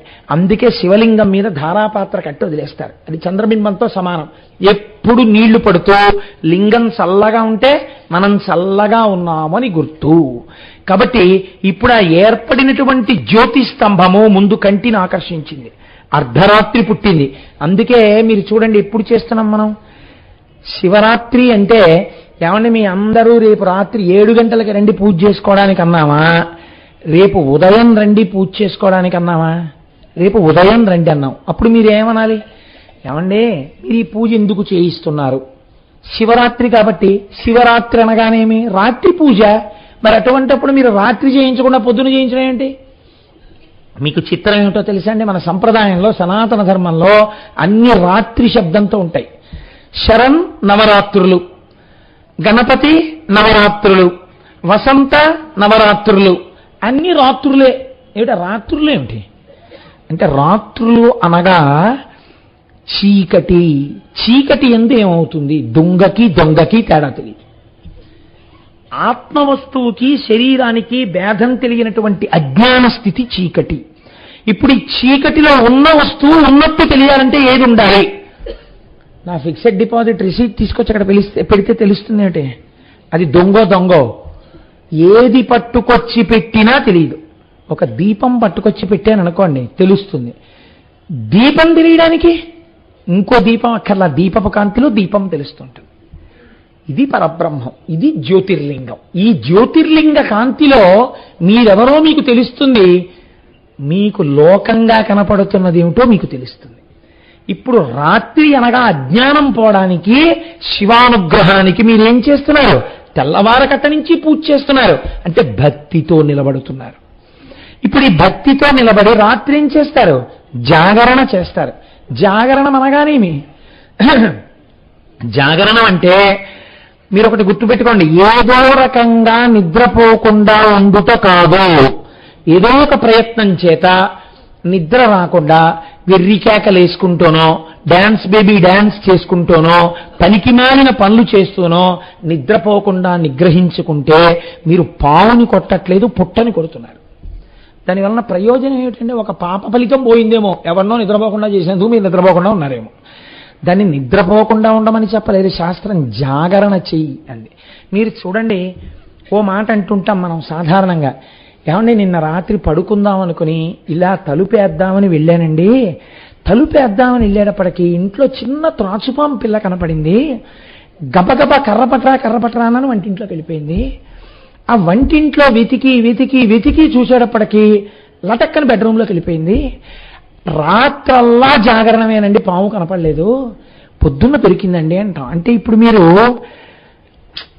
వెతుకుదాని లేదు, దొరికితే దొరుకుతుంది, లేకపోతే లేదు, ఏమవుతుందని చెప్పి మెల్లిగా కూర్చుని కునుకు తీస్తూ బాసుం పెట్టేసుకుని, వస్తే ఈ పెట్టి తీస్తాను చూడు ఇక్కడ ఏమైనా ఉంటుందేమో త్రాచుపాం పిల్ల అని బాసుం పెట్టేసుకుని ఎంతసేపు మీరు వెతుకుతానని చెప్పి హాయిగా కూర్చుని పెట్ల వీళ్ళు ఆగుతారా? అలా ఏం లాగారు, అక్కడ త్రాచుపాం ఉంది కాబట్టి దూరంగా నించుని అవసరమైతే ఎగిరి మంచం మీదకి ఎక్కేయడానికి ఓ మంచమో స్టూలో కుర్చీయో పెట్టుకుని ఓ కర్ర పెట్టి దూరంగా పెట్లవి రాత్రల్లా లాగుతూనే ఉంటారు. అది ఇక్కడ కనబడుతుంది, ఇంకో దాంట్లో దూరిపోతుంది. ఇక్కడ మీరు వెతగ్గా పిల్ల రైని కేకేస్తుంది, నాన్నగారండి ఈ గదిలోకి వచ్చేసింది అంటుంది. అది మళ్ళీ అక్కడికి వెళ్ళిపోయింది ఇంకో గదిలోకి. జాగరణమనగా ఆ వస్తువునే వెతుకుతూ పరమ అప్రమత్తంగా ఉండుట. ఇప్పుడు అప్రమత్తంగా ఉండడానికి మీరు ఏమిటి ప్రధానం? కరెంటు తీసేయడం ఈ రాష్ట్రమునకు లక్షణము. కాబట్టి చీకటి గబాలను ఎప్పుడు తీసేస్తారో, ఉసిరే త్రాచుపాం కాళ్ళెక్కే మీదకి ఎక్కేస్తుంది. ముందే ఛార్జింగ్ లైట్లన్నీ వెలిగించట్టే పెట్టు, గబాల చీకటి కరెంటు తీసేశారంటే కుట్టేస్తుంది ఎవరు. కాబట్టి మీరు ఏది మాత్రం ముందు పెట్టుకుంటారు? దీపాలు సిద్ధంగా ఉంచుకుని వెతకడం మొదలెడతారు. దీపాలు సిద్ధంగా పెట్టుకుని వెలిగించడం, పగలంతా దీపాలు వెలిగించడమే మీరు చేసే పూజ. మనస్సుని ఈశ్వరాభిముఖం చేయడం, అందుకు ఉపవాసం. ఉపవసి, ఈశ్వరుడికి దగ్గరగా వెళ్ళారు. అలా వెళ్లకుండా లొల్లి పూజ చేశారనుకోండి మీరు, దానికి అర్థం లేదు. ఎందుకు వెళ్ళావు ఆ గుళ్ళోకి? ఏం చేశావు? జనం, విపరీతమైన జనం, నువ్వు వాళ్ళతో తోసుకున్నావు. ఒకరినొకడు తోసేశాడు. అక్కడ శివలింగం దగ్గరికి వెళ్ళావు, నమస్కారం. అది ఏమిటో నీకు తెలియదు, నువ్వేమిటో దానికి తెలియదు. దానికి తెలుసు కానీ నీకు తెలియదు. ఓ ఓ నమస్కారం. అక్కడి నుంచి ఆ పత్రంతా తొక్కేయడం, ఆ అభిషేక జలాలన్నీ తొక్కేయడం, బయటికి వచ్చేయడం. వచ్చేసేసి అమ్మాయి అయిపోయింది శివదర్శనం. ఏమిటి నువ్వు చేసింది? దానివల్ల ఏమైనా ప్రయోజనం ఉందా? కాదు. ఉపవాసం అనగా ఇప్పుడు మనం రేపు చేద్దామనుకుంటున్నది ప్రశాంతంగా మనస్సుని ఈశ్వరాభిముఖం చెయ్యడం. అలా చేస్తే జన్మానికి ఒక్క శివరాత్రి చాలంది శాస్త్రం. ఇప్పుడు పగలంతా ఉపవాసం చేసి రాత్రంతా జాగరణ చెయ్యి. జాగరణం అంటే ఏం చేస్తావు? పావునే వెతుకు, పావు దగ్గరికి రాకుండా చూసుకోవడం జాగరణం కదండి.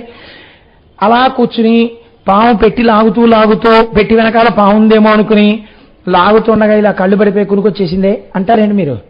ఒక్కనాటికి రమ్మన్నా రాదు నిద్ర. ఇంట్లో త్రాచుపా ఉంది. పగయగలిగనేని పామున్న ఇంటిలో ఉన్న ఎట్ల కాక ఎట్టులుండు అంటాడు ఆదిపర్వంలో మహానుభావుడు అన్నయ్య గారు. అలా పావున్న ఇంట్లో నిద్ర ఎందుకు వస్తుందంటే జాగరణమే ఉంటుంది. నీలో ఉన్న పావుని వెతకడమే జాగరణము. ఏది నీలో ఉన్న పాము? కోట్ల జన్మల నుంచి కాట్లేస్తోంది ఇది నిన్ను. అవే ఒక్క పాము కాదు, అజ్ఞానమన్న రూపంలో అది 6 పడగల పాము ఒకటి ఉంది. కామ క్రోధ లోభ మద మోహ మాత్సర్యములన్న 6 పడగలతో మనస్సు. ఇప్పుడు దీన్ని నువ్వు చంపలేవు.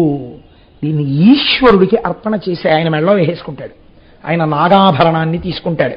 తీసుకుని నీకేమిస్తాడు? ఆయన వీటిని మారుస్తాడు. కామము ఈశ్వర కామము, క్రోధము ఏమిటి నాకు దిక్కుమాలిన కోపం అని కోపం మీద కోపము, లోభము అమ్మో నేను ఇంకా భగవత్ సంబంధమైన విషయాలు ఇంకొక 2 శ్లోకాలు నేర్చుకోవాలి, సుబ్రహ్మణ్య భుజంగం నా నోటికి వచ్చేయాలి, ఈ లోభం. మదము నా భగవానుడు నాకున్నాడు, ఎందుకంటే నాకేమిటి బెంగ, నాకున్నాడండి ఈశ్వరుడు, ఇది నీ గర్వం.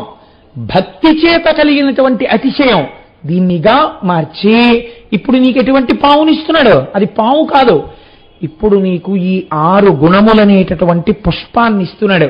కాబట్టి జాగరణం ఎలా చేయాలి అంటే మన మనస్సు అంత తొందరగా సరిగ్గా ఉండదు కదా. 6:30కి ప్రవచనానికి వస్తేనే నిద్రపోతుంది. రేపు రాత్రి 10ంటికి కూర్చోమంటే కూర్చుంటుంది అది. కాబట్టి తెలివైన పని ఏమి చేయాలో తెలుసా అండి? మార్చి మార్చి మనస్సుని కుదుటపరచాలి. కానీ దాన్ని మాయ చెయ్యాలి. ఎలా మాయ చేయాలి? అంతర్లీనంగా భగవంతుడినే పెట్టాలి. పైకి మాత్రం మారిపోతోందని చెప్పాలి. కార్యక్రమం లేస్తుంది మళ్ళీ, బాబోయ్ ఇద్దడు ఎవడు కొంచెం కళ్ళు పడిపోతున్నట్టున్నాయి, పాము ఎక్కడుందో అని వెతుక్కుంటుంటాలి. కాబట్టి 6:30 నుంచి 8, 8:30 ప్రవచనం అయిపోతుంది.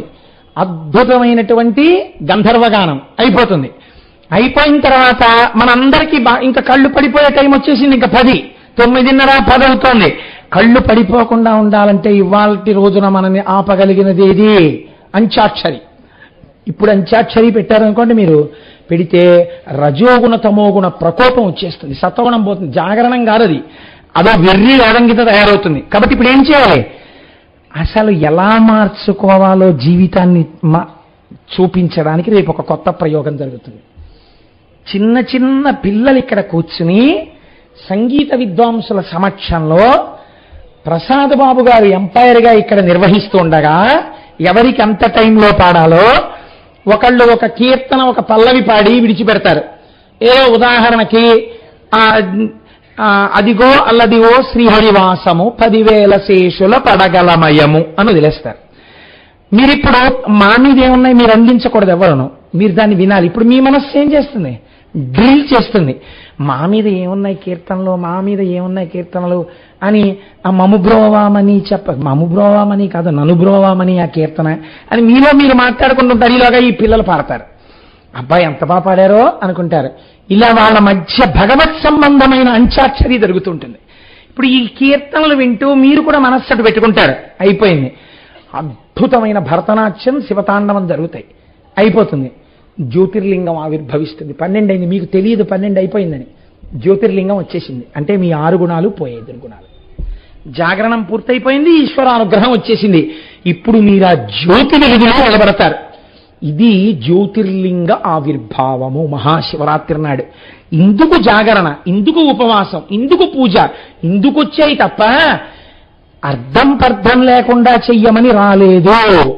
ఇలాంటి పూజ, ఇలాంటి జాగరణ చెయ్యడం కోసమని రేపు మనం ఈ దేవాలయ ప్రాంగణాన్ని వేదికగా చేసుకోబోతున్నాం. కనుక దీనిని జ్యోతిర్లింగము అని శాస్త్రం పిలిచింది.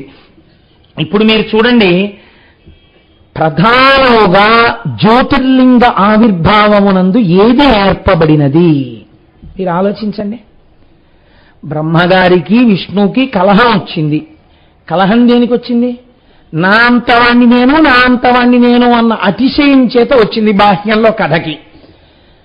ప్రపంచంలో భగవంతుడు ప్రతివాడికి ఏదో ఒక విభూతినిస్తాడు. ఏమీ లేకుండా ఎవ్వన్నీ ఆయన చెయ్యడు, ఏదో ఒక విభూతి ఉంటుంది. మీరు చూడండి, ఆశ్చర్యం ఏమిటో తెలియదు కానీ చాలా మంది సంగీత విద్వాంసుల్లో 2 నేత్రములు లేనటువంటి వారు అద్భుతమైన సంగీత విద్వాంసులుగా ఉంటుంటారు. మనకి ఇక్కడ శరన్నవరాత్రుల్లో వాయిస్తుంటాడు ఆ పిల్లాడు. నిజంగా అతన్ని చూస్తే మనసు కరిగిపోతుంది, చక్క మెరిసిపోతుంటాడు బంగారంలా. నేను ఇక్కడే వేదిక మీద కూర్చొని చూస్తుంటాను. అది జిప్పు తీసేస్తాడు, మృదంగం తీస్తాడు, పక్కనెట్టుకుంటాడు, జిప్పేస్తాడు, ఇలా పెట్టి తడువుకుని అక్కడ పెడతాడు. అందులోంచి రాయి తీస్తాడు, అక్కడ పెట్టుకుంటాడు. ఆ మృదంగం తీసి టక్ టక్ టక్ టక్ కొట్టుకుంటూ సరిపోతోంది, దీనికి కావలసిన శృతి అనుకుంటే మళ్ళీ రాయి అక్కడ పెడతాడు. మైక్ ఎంత దూరంలో ఉందో ఇలా ఇలా తడిమి చూసుకుంటాడు. ఒళ్ళో మృదంగం పెట్టుకుని ఆ పాట వింటూ ఈ సభలో ఎవరున్నారో, ఎంతమంది ఉన్నారో, ఎవరు పాడుతున్నారో, ఏం చేస్తున్నారో అతనికి నేత్రాలు చెప్పవు. కానీ అతను ఈ ఇంద్రియం మీదే ఆధారపడి వింటున్న దానికి అనుభవంగా మృదంగాన్ని సమకూరుస్తాడు. ఏమి ఈశ్వర విభూతి అండి అది? ఈశ్వరుడు ఇచ్చాడా లేదా? ఒకటి పోతే ఒకటి ఇచ్చేస్తాడు ఆయన. ఆయన దయాళువు. ఇప్పుడు ఈ వినయం ఎప్పుడు ఏర్పడుతుంది?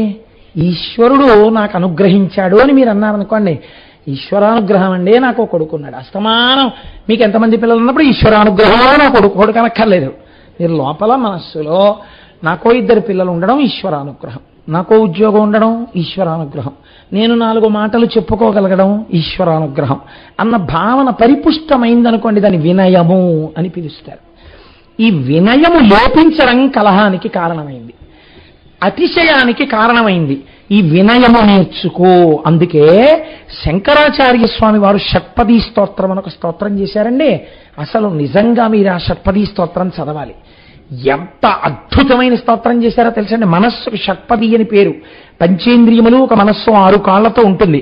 అందులో ఆయన అంటారు, అవినయమపనయ విష్ణో దమయమన శమయ విషయ మృగతృష్ణాం భూతదయాం విస్తారయ తారయ సంసార సాగరతః.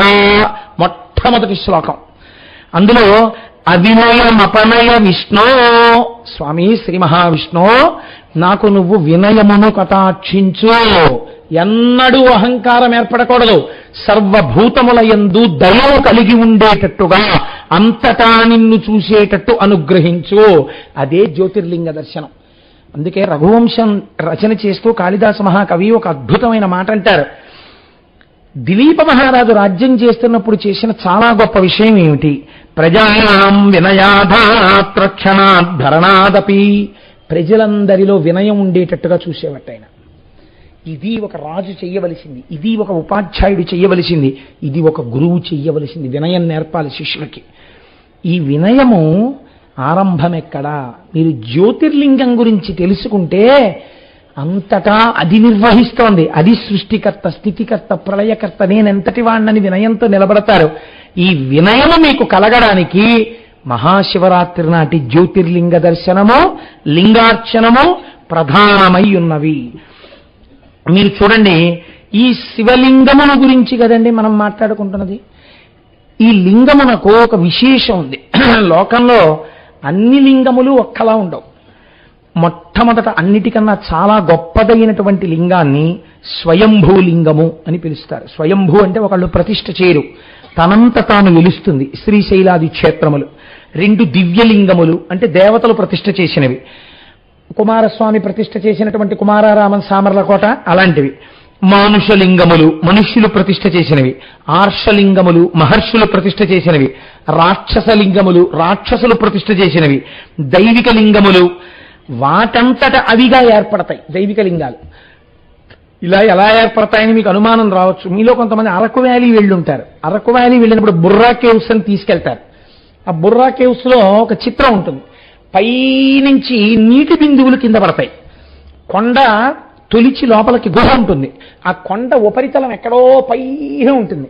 అలా ఎలా పడతాయో పైనుంచి నీటి బిందువు కింద పడుతుంది. పడేటప్పుడు అది ఒకే చోట బయలుదేరి ఒకే చోట పడుతుంటుంది. ఆ బిందువు, ఆ నీటి బిందువు టక్ టక్ టక్ అని పడినప్పుడల్లా అక్కడ ఉన్న భూమి ఇలా ఇలా ఇలా పైకి లేస్తూ శివలింగంగా మారిపోయి, ఆఖరికి చిత్రం ఏంటంటే ఈ లింగం ఇలా పెరిగి వెళ్ళి ఎక్కడ నుంచి నీటి చుక్కలు పడుతున్నాయో దాన్ని తాకి ఇంకా నీరు పడకుండా ఆపేస్తుంది.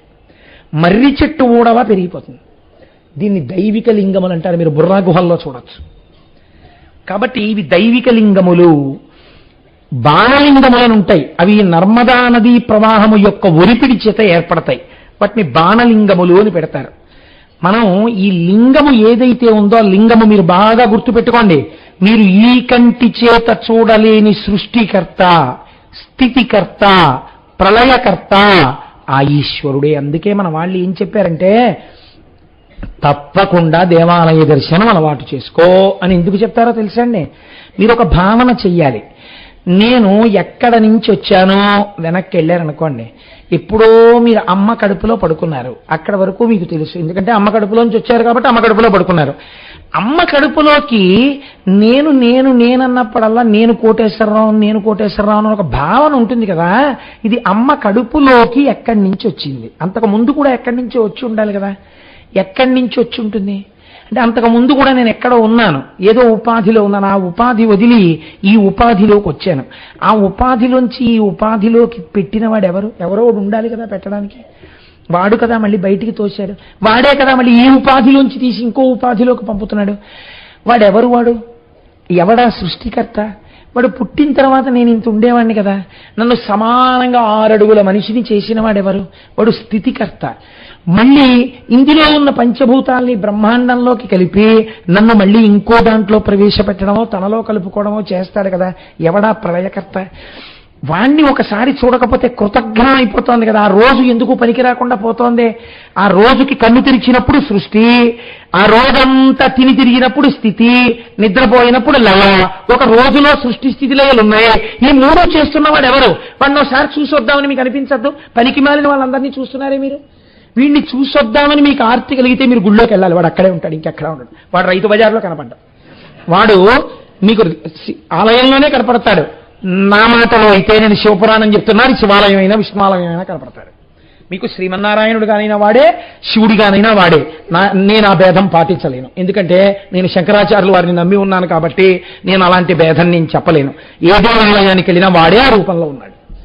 కాబట్టి ఇప్పుడు అటువంటి స్వరూపాన్ని మీరు చూస్తే మీకు ఎవరు సృష్టికర్తయో, స్థితికర్తయో, ప్రళయకర్తయో తెలుస్తోంది. అదే ఒక గుర్తుగా చూసినప్పుడు లింగమై కనపడుతోంది. ఇప్పుడు ఈ లింగము రూపమున్నదా, రూపము లేనిదా? రూపమున్నది, రూపము లేనిది. కాళ్ళు చేతులులో కళ్ళు ముక్కులో.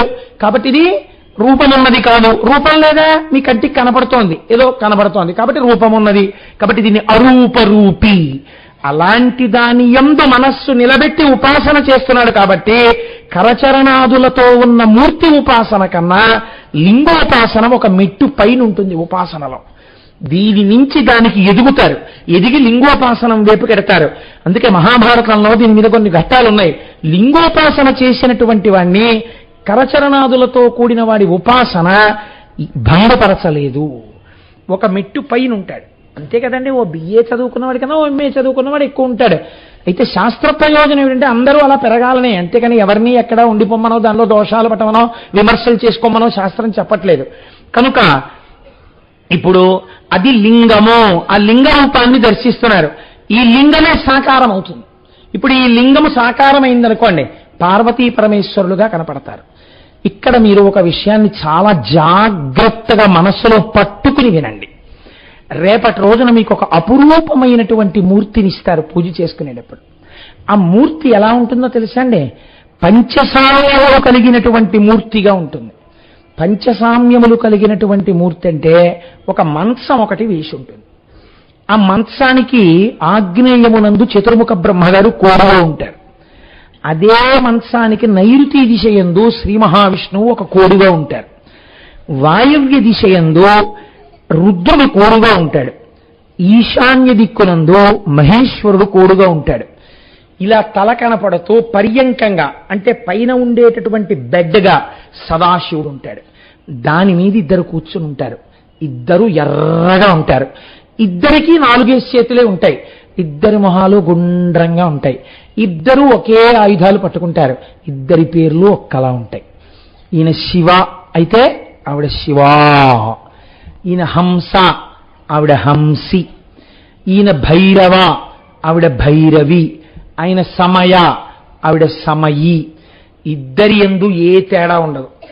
ఆయన ఎడమ తొడ మీద ఈవిడ కూర్చుంటుంది. అంటే సృష్టికర్త, స్థితికర్త, ప్రళయకర్త, సృష్టి స్థితి ప్రళయములే కాకుండా లయములే కాకుండా తిరోధాన అనుగ్రహములని ఇంకో 2 చేస్తారు. ఈ తిరోధానం అంటే మీరు ఎక్కడి నుంచి వచ్చారో మీకు తెలియకుండా చేయడం, తెరడ్డం పెట్టేయడం. దీన్ని తిరోధానం అంటారు. అజ్ఞానం. ఆవిడే అనుగ్రహిస్తే తెరపైకి ఎత్తేస్తుంది. ఎక్కడి నుంచి వచ్చారో చెప్పేస్తుంది. కాబట్టి ఇప్పుడు పరబ్రహ్మంలో కలిపేస్తాడు. ఇలా కలిపేయడాన్ని అనుగ్రహం అంటారు. ఇది ఆ పర్యంకం సదాశివుడు చేస్తాడు. ఇలా చేసేటటువంటి 5 చేసేవాళ్ళు ఎవరున్నారో సృష్టికర్త, స్థితికర్త, ప్రళయకర్త, అనుగ్రహకర్త, తిరోధానకర్త అయినటువంటి ఈ ఐదు చేసేటటువంటి వాళ్ళు, అమ్మా అలా పిల్లవాడి నోరు అవి ముయ్యకండమ్మా, తప్పువాడి చిన్నవాడు, వాడికి ఏం తెలుసు పాపం సభ గురించి, వాడికి శివలింగం గురించి ఏమర్థం అవుతుంది, మీరు వాడిని తీసుకుని కొంచెం దూరంగా వెళ్ళండి తల్లి, మీరు అలా సభలో కూర్చుంటే ఇబ్బంది, మీరు దూరంగా వెళ్ళండి, నేను అలాంటివి సహించాను, మీరు దూరంగా వెళ్ళండి, అలా కూర్చోవద్దు, దూరంగా కూర్చుని వినండి, మీకు అర్థం అవుతుంది. అంతే తప్ప పిల్లాడిని నోరు మూయడం, వాడు అరుస్తూ ఉండడం ఇవి నేను అంగీకరించాను. మీరు పిల్లవాడిని తీసుకుని పక్కకు పెడతారా, నేను మంగళాశాసనం చెప్పేయాలా? మీరు పక్కకు వెళ్ళండి. అంతేగాని పిల్లవాడు, వాడు చంటివాడు, వాడికి ఏం తెలియదు, వాడి నోరు నొక్కేయడం ఏమిటి?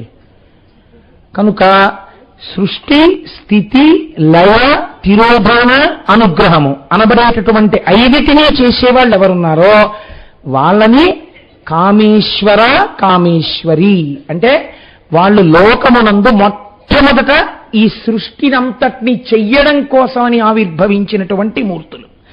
అవి 2 ఎర్రగానే ఉంటారు. పంచసామ్యములు అంటారు.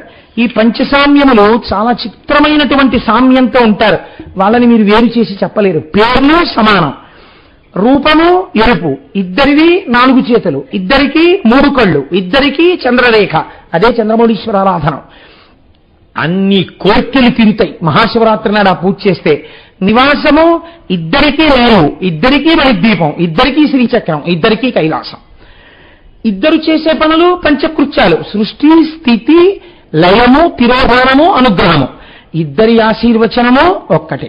అందరూ చిట్ట చివరికి ఈశ్వరుల్లోకి చేరాలి.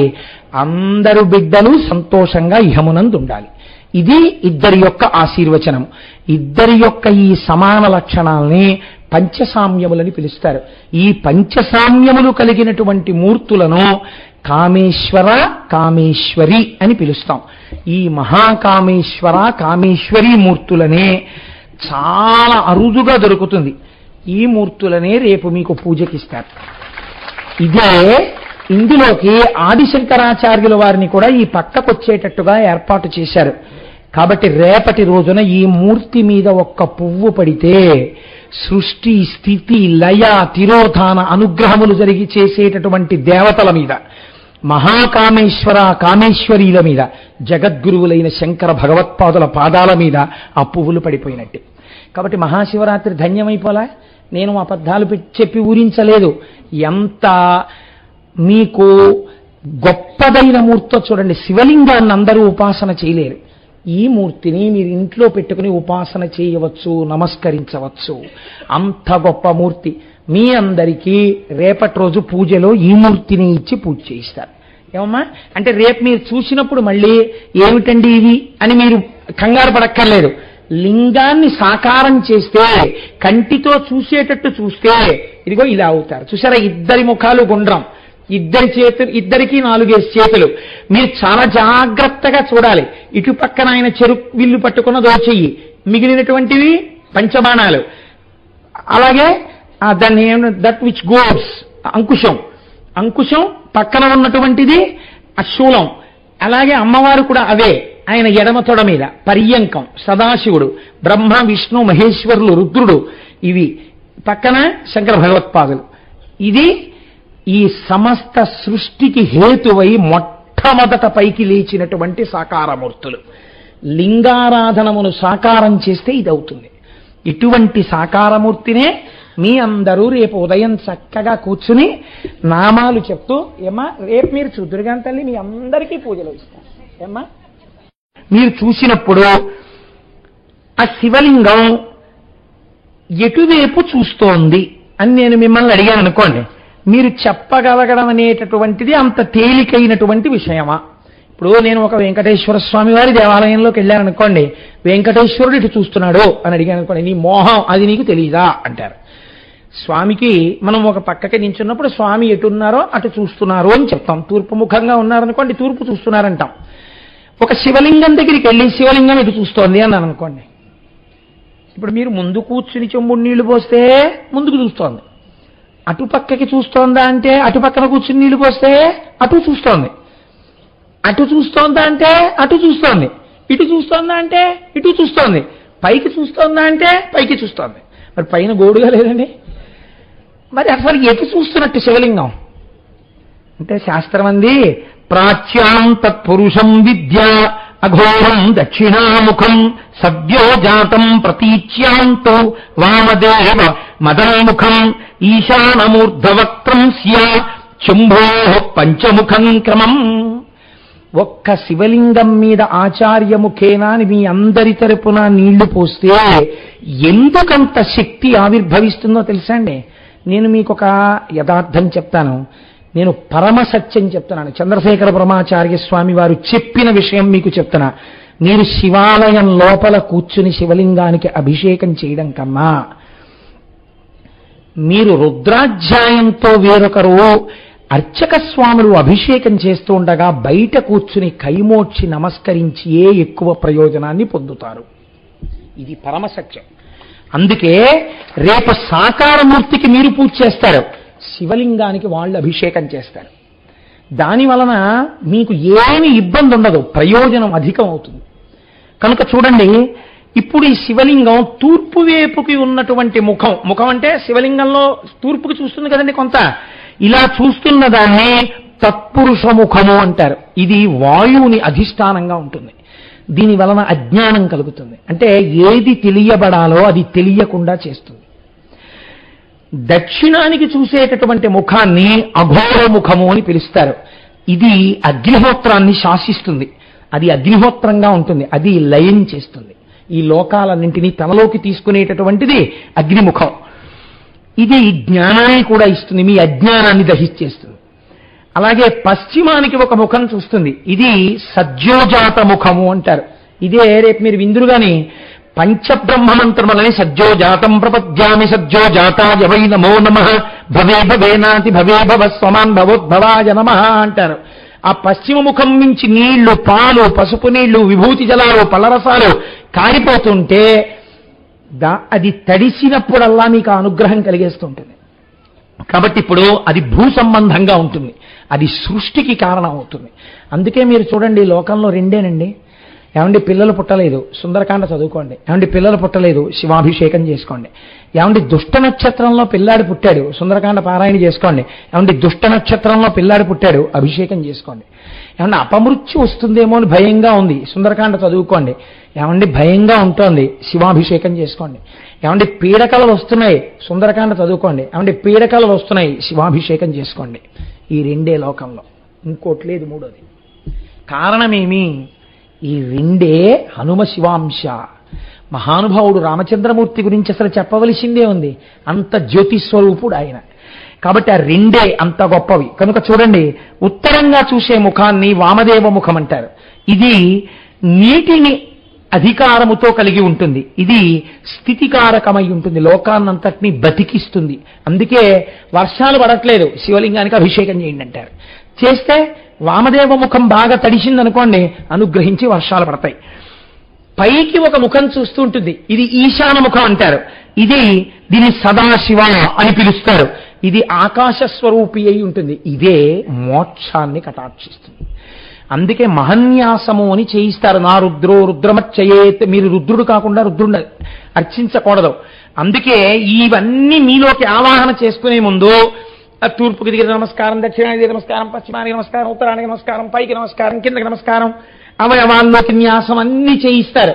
మనకి ఆ మంత్రాల అర్థాలు తెలియకుండా చేసేస్తూ ఉంటాం. యథార్థమునకో ఇదంతా శివుడి యొక్క ముఖాలుగా చూస్తారు. ఇప్పుడు శివలింగం ఎన్ని వేపులా చూస్తోంది? 4 దిక్కులు చూస్తూ 5వ దిక్కును కూడా చూస్తోంది. కాబట్టి అది ఈ 5తో పంచభూతములను శాసిస్తుంది. ఈ 5తో సృష్టి, స్థితి, లయ, అజ్ఞాన, మోక్షములు 5కి కారకమవుతుంది. ఈ 5తో మీకు సమస్త ఫలితములను ఇచ్చేస్తుంది. కాబట్టి శివలింగం చల్లబడ్డం ఊరంతా చల్లగా ఉండడమే.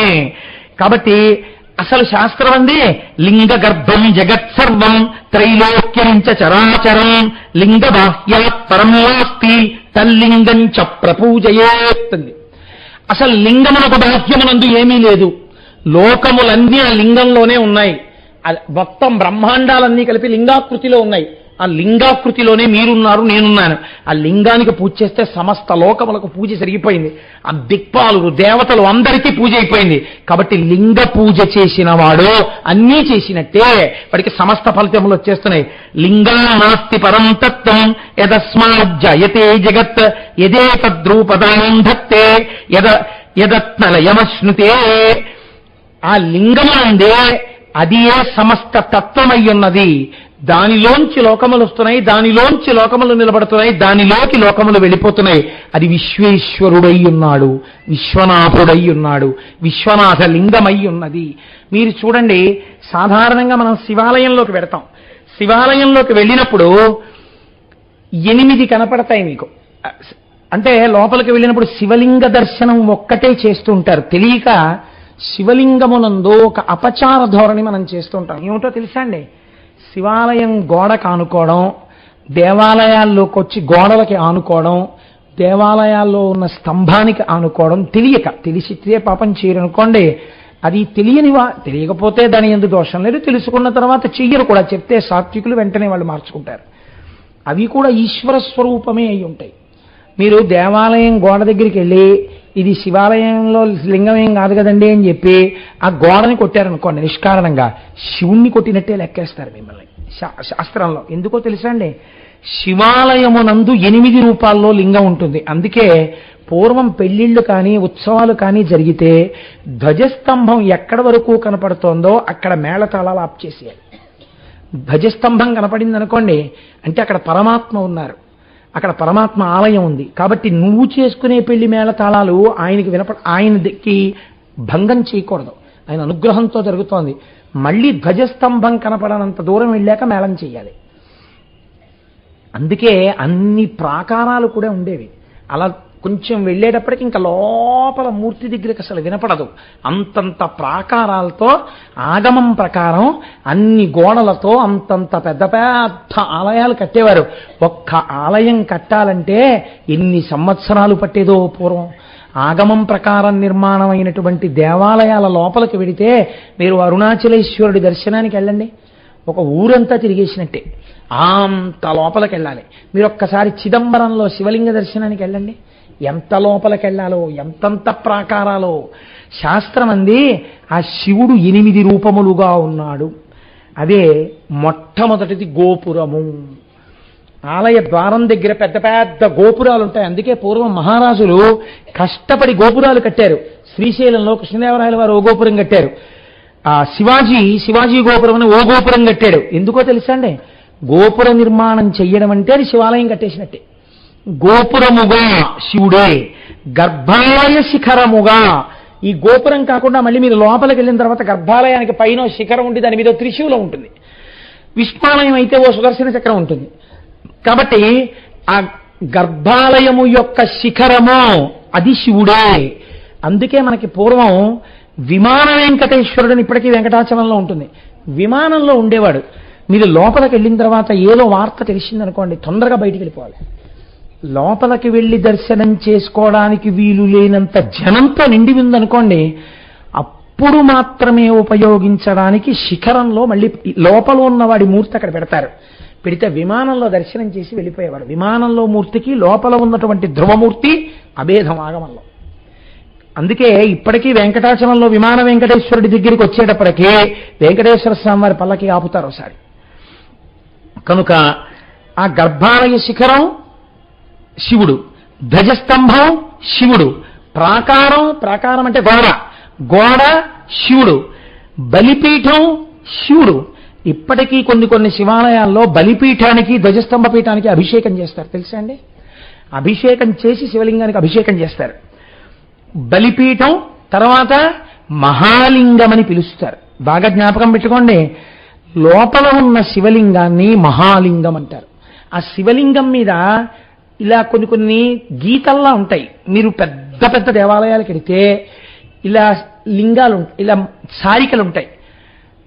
నేను భీమవరంలో ఉపన్యాసాలకు వెళ్తే ఒక దేవాలయానికి తీసుకెళ్లారు. శివలింగం అంటే ఎంత శక్తివంతంగా ఉంటుందంటే, రాజరాజ నరేంద్రుడు రాజమండ్రి నుంచి గుర్రం మీద వెళ్ళిపోతున్నాడు సైన్యంతో.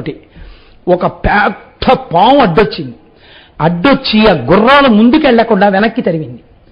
రాజరాజ నరేంద్రుడు చీకటి పడిపోతోంది, పాము ఎందుకు ఇలా అడ్డొస్తోందని వెనక్కి తిరిగి వెళ్ళిపోయాడు రాజమండ్రి. మర్నాడు మళ్ళీ అదే ప్రాంతం దగ్గరికి వచ్చేటప్పటికి ఆ పాము పడగబట్టి నిలబడింది. ఈ పాము నాకేదో చెప్పబోతోందని, మహానుభావ సుబ్రహ్మణ్య నిన్ను నేను అనుసరించి వస్తాను, ఏం చూపించాలనుకుంటున్నావు అన్నాడు. ఆ పాము అలా పాకుతూ వెళ్ళింది. ఏ ఊరయ్యా సత్యనారాయణది? మైనస్ మార్కులు వేసేసానయ్యా నీకు. కాబట్టి ఆ పాము పాకుతూ వెడితే ఆ తణుకు దాటగానే తేతలా కరెక్టనా? నీకు 100 మార్కులు వేసేసాను, కూర్చో. తేతలి దగ్గరికి వెళ్ళేసరికి ఆ పాము పాకుతూ వెడుతోంది. గుర్రం మీద రాజరాజ నరేంద్రుడు అనుసరించాడు. అది ఒక పెద్ద డొంకలాంటి దాని దగ్గరికి వెళ్ళి అదృశ్యమైపోయింది. అక్కడికి వెళ్ళి ఆకులు అవి తీశారు. తీస్తే స్వయంభూలింగం ఉంది అక్కడ. 2 నందులు ఒకే పీఠం మీద ఉన్నాయి. ఆయన గుడి కట్టాడు.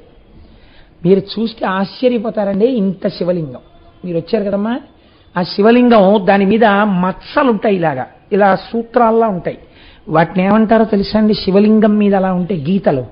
చాలా మంది అడుగుతుంటారు, ఏమిటండి ఆ గీతలు ఏమిటండి శివలింగం మీద అంటుంటారు. వాటిని బ్రహ్మసూత్రములు అని పిలుస్తారు. శివలింగం మీద గీతలు ఉంటాయి.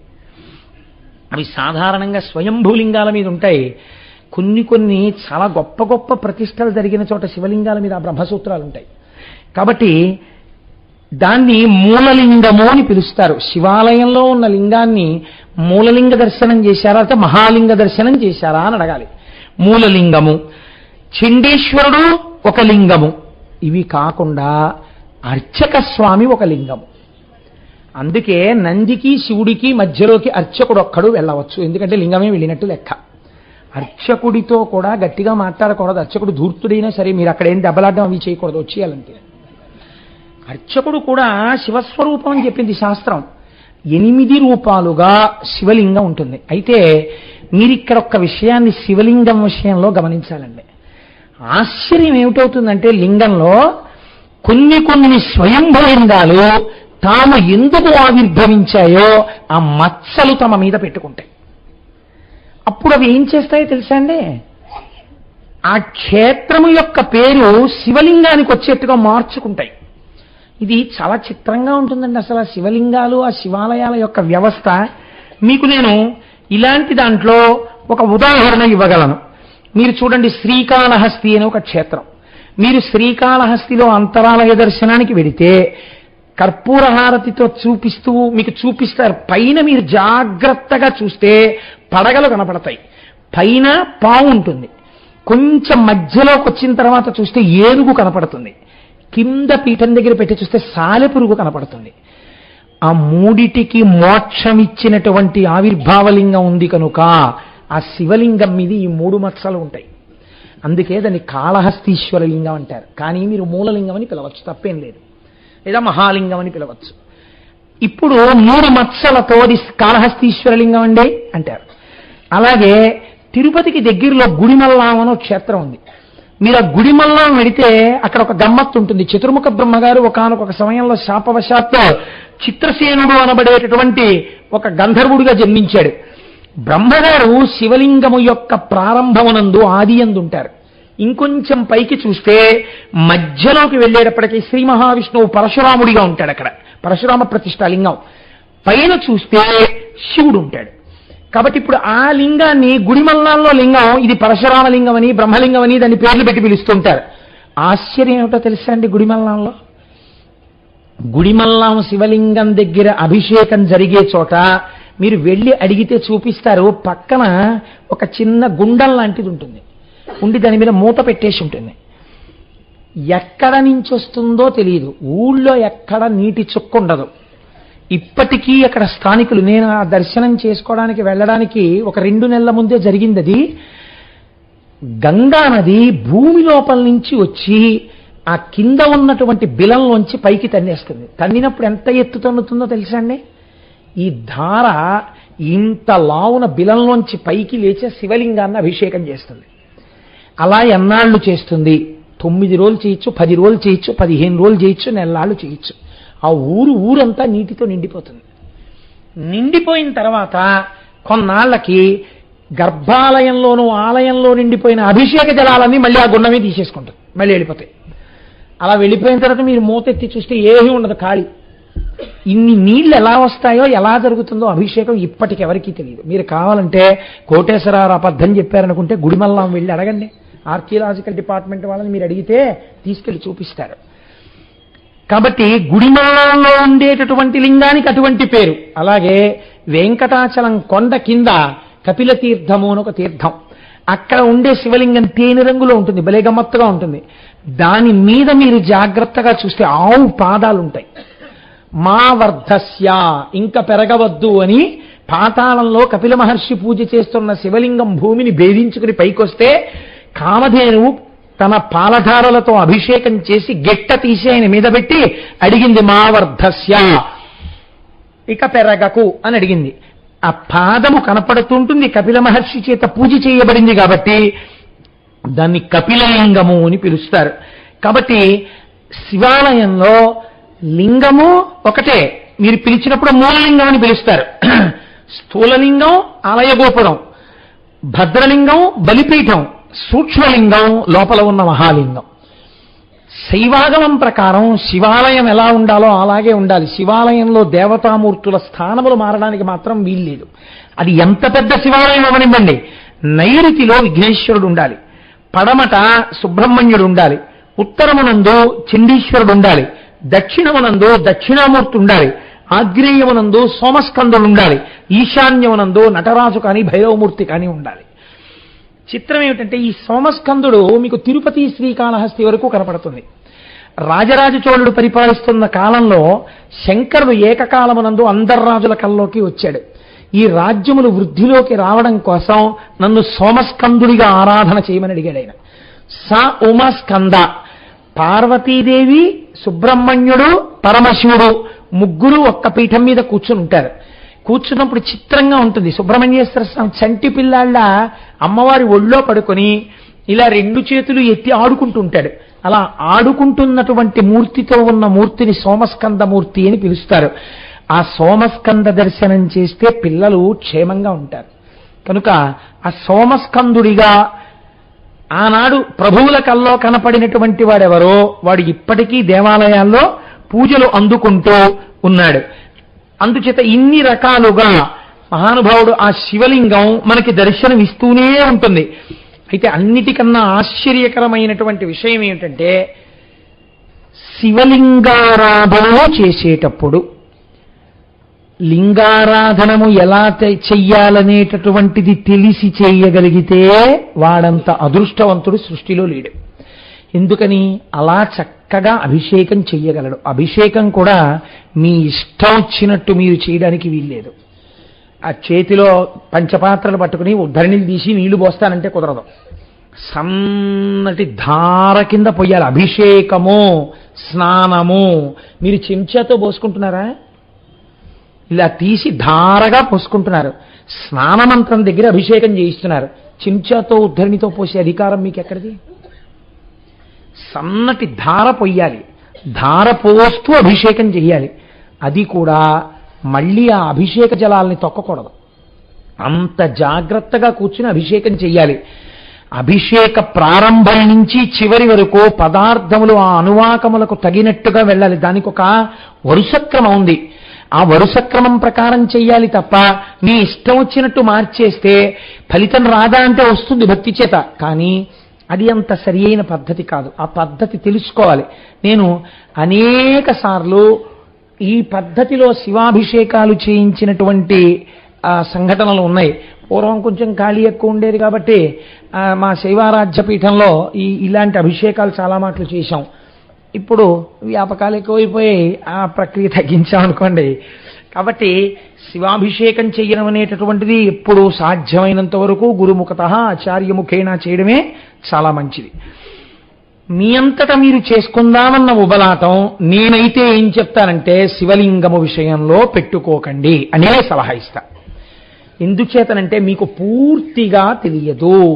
అక్కడికి వెళ్ళి ప్యాంట్ వేసుకుని ప్యాంటు మీద బెల్ట్తో మీరు శివాలయంలో అంతరాలయంలోకి వెడితే తర్వాత తెలుస్తుంది దాని ఫలితం ఏంటో.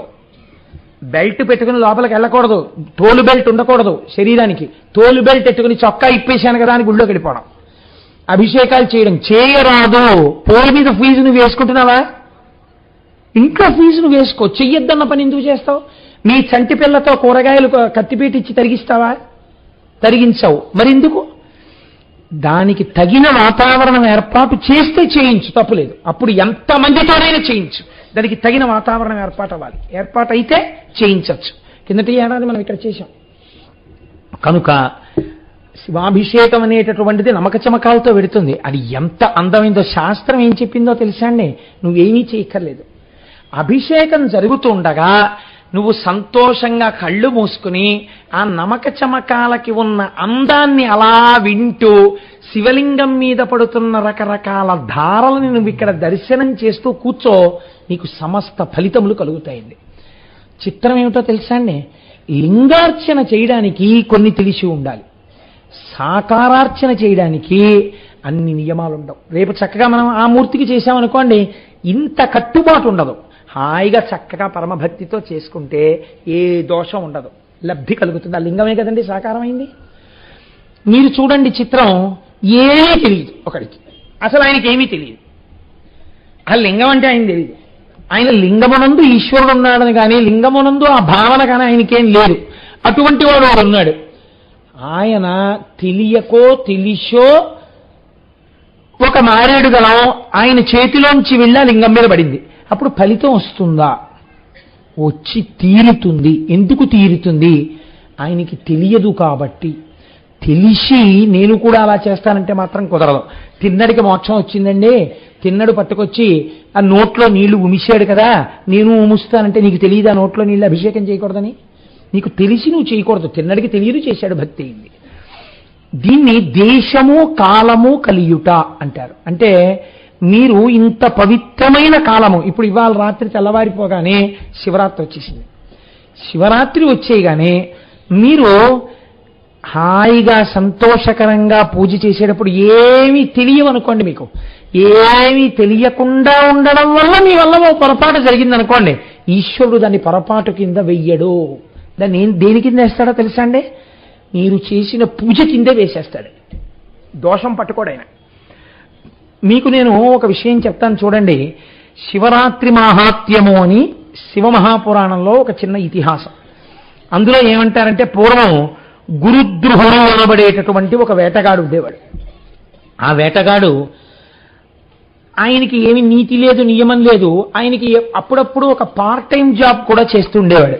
ఏమిటా పార్ట్ టైం జాబ్ అంటే, కొంచెం అమాయకంగా ఎవడైనా కనపడితే వాడిని చావగొట్టి వాడి దగ్గర ఉన్నటువంటి డబ్బు దోచుకుంటూ ఉండడం, దారి దొంగతనాలు కూడా చేస్తుంటాడు. కర్కశమైన మనప్రవృత్తి కలిగినటువంటి వాడు. ఈయన భార్య అంతకన్నా కర్కశమైన మనప్రవృత్తి ఉన్నది. తల్లిదండ్రులు అటువంటి వారే. ఒకానొక నాడు భార్య పిలిచింది, పిల్లలు ఆకలితో ఉన్నారయా, వీడి మాంసం పట్రా తినాలంది. ఆ రోజు మహాశివరాత్రి. ఆయనకి తెలుసా?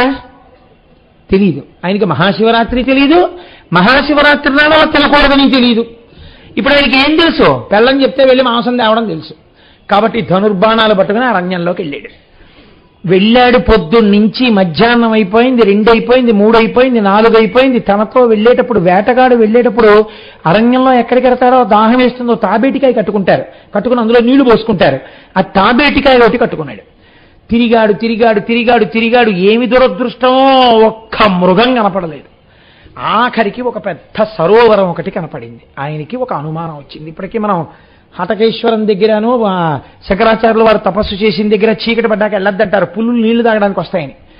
ఆ సరోవరం దగ్గరికి మృగాలు నీళ్లు తాగడానికి వస్తాయి. కాబట్టి నేను ఇక్కడ ఏదైనా చెట్టు ఎక్కి నక్కి కూర్చుంటాను. కూర్చుని నేను బాణం విడిచిపెట్టి నీళ్లు తాగుతున్న మృగాన్ని చంపేస్తాను. ఇప్పుడు నాకు పరిగెత్తి వేటాడే ఓపిక లేదు అని ఓ చెట్టు ఎక్కి కూర్చున్నాడు. అది ఆయన అదృష్టవశాత్తు మారేడు చెట్టు.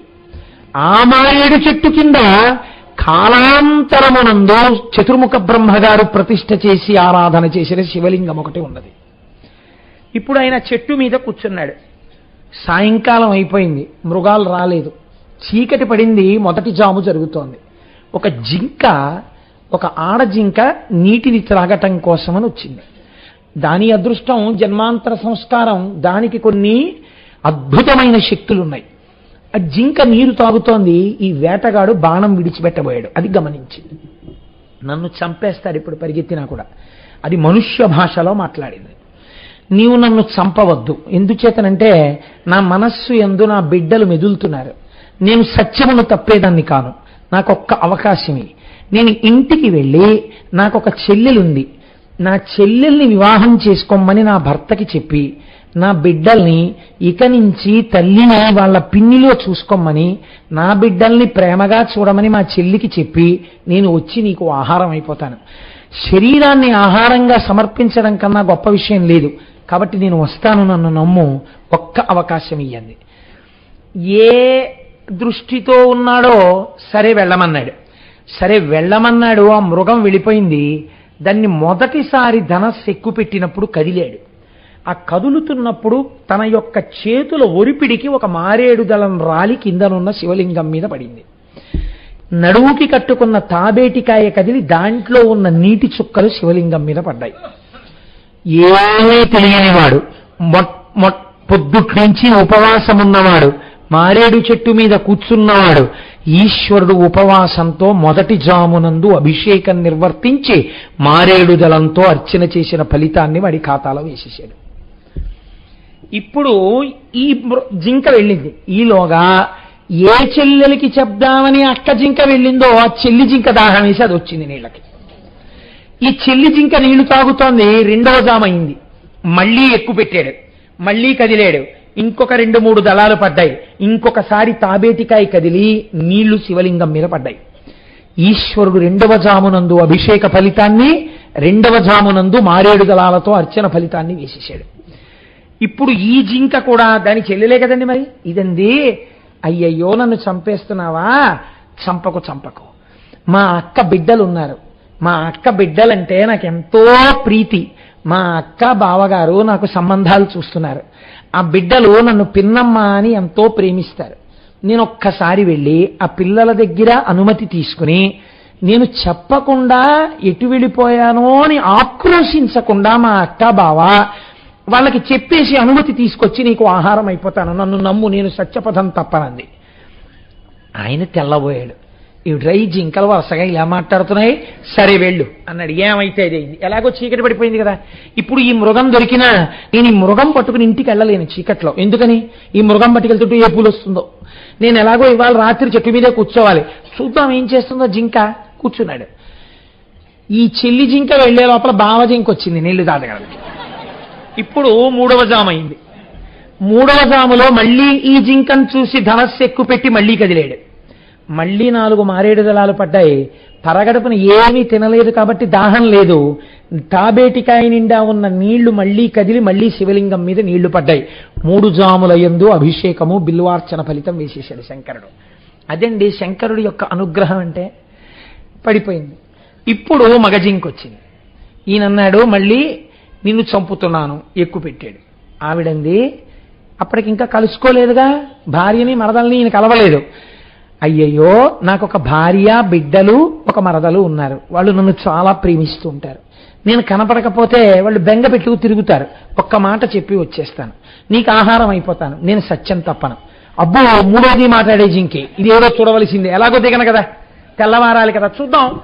సరే అయితే నువ్వు రా, నువ్వు ఇంటికి వెళ్ళి చెప్పిరా అన్నాడు.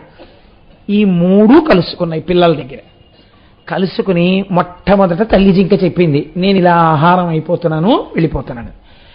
భర్త జింకంది, నేను అదే మాట చెప్పాను, తల్లి లేకపోతే పిల్లల్ని తండ్రి పెంచలేడు, అందుకని నువ్వు ఉండు, నేను ఆహారంగా వెళ్ళిపోతున్నానంది. బిడ్డల్ని పోషించగలనేమో కానీ భర్త లేకుండా వైధవ్యంతోనే బతకలేను, మీరే ఉండండి, నేను వెళ్ళిపోతున్నానని ఈ జింకంది. పార్వతీ పరమేశ్వరులు లాంటి వారు మీరు వెళ్ళిపోవడం ఎందుకు, నాకు ఎలాగో పెళ్లి అవ్వలేదు, పిల్లలు లేరు, మీ పిల్లల్నే కదా ఇంత ప్రేమగా చూశాను, నేను వెళ్ళిపోతున్నానని మరదలు జింకంది. పిన్నమ్మ వెళ్ళిపోతే మేము ఉండలేము, అయ్యో అని పిల్లలు ఇచ్చారు, వీళ్ళు ఇచ్చారు. నేను వెళ్ళిపోతానంటే నేను వెళ్ళిపోతాననే లోపల సూర్యోదయం అయిపోతుంది. మాట తప్పకూడదని మొట్టమొదట ఈ ఆడజింక పరిగెత్తింది. కాదు కాదు, నేను మాట ఇచ్చానని మగజింక పరిగెత్తింది. నేను మాట ఇచ్చానని మరదల జింక పరిగెత్తింది. అయ్యో, వాళ్ళు 3 వెళ్ళిపోతున్నారని పిల్ల జింకలు పరిగెత్తాయి. అన్ని పరిగెత్తి వేటగాడి ముందు నించుని, మేము అడిగినటువంటి పని అయిపోయింది, మేము మా అమ్మని నాన్నని విడిచిపెట్టి ఉండలేం, కాబట్టి నువ్వు ఒక్క పుణ్యం చెయ్యి, వాటితో పాటు మా మీద కూడా బాణాలేసి కొట్టి, అందరం చచ్చిపోతాం, అందరినీ తీసుకెళ్లి నువ్వు తోలు ఒలిచేసుకుని మాంసం తినేసి, తప్ప ఒకరిని కొట్టి ఒకరిని వదలద్దు. వాళ్ళు 3 మాట ఇచ్చారు, మమ్మల్ని ఆహారంగా తీసుకోమని నిలబడ్డాయి. వేటగాడు బొట్ట బొట్ట బొట్ట బొట్ట కన్నీళ్లు కార్చి, ఇన్నాళ్ళు మృగాల్ని చంపాను, ఇంత ప్రేమ ఇంత ఆప్యాయత వాటికి కూడా ఉంటాయని నాకు తెలియలేదు, ఎంత పాపాత్ముణ్ణి నేను అని గబగబ గబగబా మారేడు చెట్టు దిగాడు. ఇంత పశ్చాత్తాపంతో ఏడిచేసి ఎన్ని మృగాలు కొట్టానో, నా పాపం ఎవడు తీస్తాడని ఏడ్చాడు. ఆ శివలింగంలోంచి పరమేశ్వరుడు ఆవిర్భవించాడు. నీ పాపాలు కడిగేశాను 3 జాముల యందు నీకు తెలియకుండా చేసిన అభిషేకానికి. ఇది మహాశివరాత్రి, నీకు తెలియదు, తెలిసో తెలియకో నీ పూజని తీసుకున్నాను. చూడండి, అజ్ఞానము చేత ఏమీ తెలియకుండా చేసినా ఈశ్వరుడు స్వీకరించాడు, అదే తిన్నది స్వీకరించాడు. చక్కగా మనం తెలుసున్నంతలో చెయ్యాలి అందంగా, అది ఎప్పుడూ పూజకి లక్షణం. కాబట్టి నీకు నేను నావాడిగా స్వీకరిస్తున్నానని ఈశ్వరుడు స్వీకరించాడు. కాబట్టి మహానుభావుడైనటువంటి శంకరుడు మహాశివరాత్రి నాడు ఆ జింకలను అనుగ్రహించాడు, ఆ బోయవాణ్ణి అనుగ్రహించాడు. దేశము కాలము అలా కలవడం చాలా కష్టం, అందుకే జన్మానికొక్క శివరాత్రి అని శాస్త్రం పిలిచింది. ఆనాడు వేకువజామున చక్కగా తలస్నానం చేసొచ్చి కూర్చుని ఆ సాకారమూర్తులకి, ఈశ్వర మీరు కదా సృష్టికర్త, మీరు కదా స్థితికర్త, మీరు కదా ప్రళయకర్త అని ఇన్ని తెల్ల బియ్యం అక్షతలు ఒక్కొక్క గింజ వేస్తూ నామం చెప్తూ అక్కడ అభిషేకం జరుగుతుంటే ఆ రుద్రాధ్యాయం వింటూ పొంగి పరవశించిపోయి, ఆ నైవేద్యం ఎంత పెట్టాలి అంతా నిండిపోయిన పరమాత్మకి ఇంత కిస్మిస్ పళ్ళు కళ్ళకద్దుకుని మీరు నోట్లో వేసుకుని మీ పిల్లలకిస్తే 1000 మంది దంపతులు పూజ చేస్తుంటే మంత్రము వ్యాఖ్యానము తప్ప వేరొకటి వినపడకుండా 1000 మంది మహాశివరాత్రి నాడు పూజ చేస్తుంటే, అన్ని గుళ్ళో కంగాళీగా ఉంటే, అయ్యప్ప స్వామి గుడిలో 2000 మంది శివార్చన చేస్తున్నప్పుడు మాట వినపడకుండా జరిగితే, పార్వతీ పరమేశ్వరులు ఇన్ని వేల మూర్తులలో సహస్రశీర్ష పురుష అని రేపు ఇక్కడే పరమాత్మ మనని కృప చేస్తారు కనుక రేపు తెల్లవారుజామున మనందరం చక్కగా అటువంటి పూజ చేసుకుని మనందరం తరిద్దాం. మీరందరూ క్రమశిక్షణ పాటించండి చాలు. టోకెన్స్ తెచ్చుకోవడం మర్చిపోకండి. ఆ టోకెన్ తెచ్చుకున్న వాళ్ళని లోపల పూజకి ప్రవేశపెడతారు. ఒక్క విషయం చెప్తున్నాను, రేపు పూజలో కూర్చున్న వాళ్ళకే కాకుండా పూజ చూసిన వాళ్ళకి అంతే ఫలితం కదండి. కర్త కారయిత చైవ ప్రేక్షక అనుమోదక. టోకెన్ దొరకలేదని బెంగ పెట్టుకోకుండా ఎంత ఇవ్వగలరో అంత ఇచ్చేశాం. మహానుభావుడు నా మాట కట్టుబడిపోయాన్ని ఇచ్చారు. చక్కగా లేని వాళ్ళు తోసుకోకుండా కూర్చుని హాయిగా వినే ప్రయత్నం చేయండి, చూసే ప్రయత్నం చేయండి. మీ తొందర ఏమిటో నాకు తెలుసు.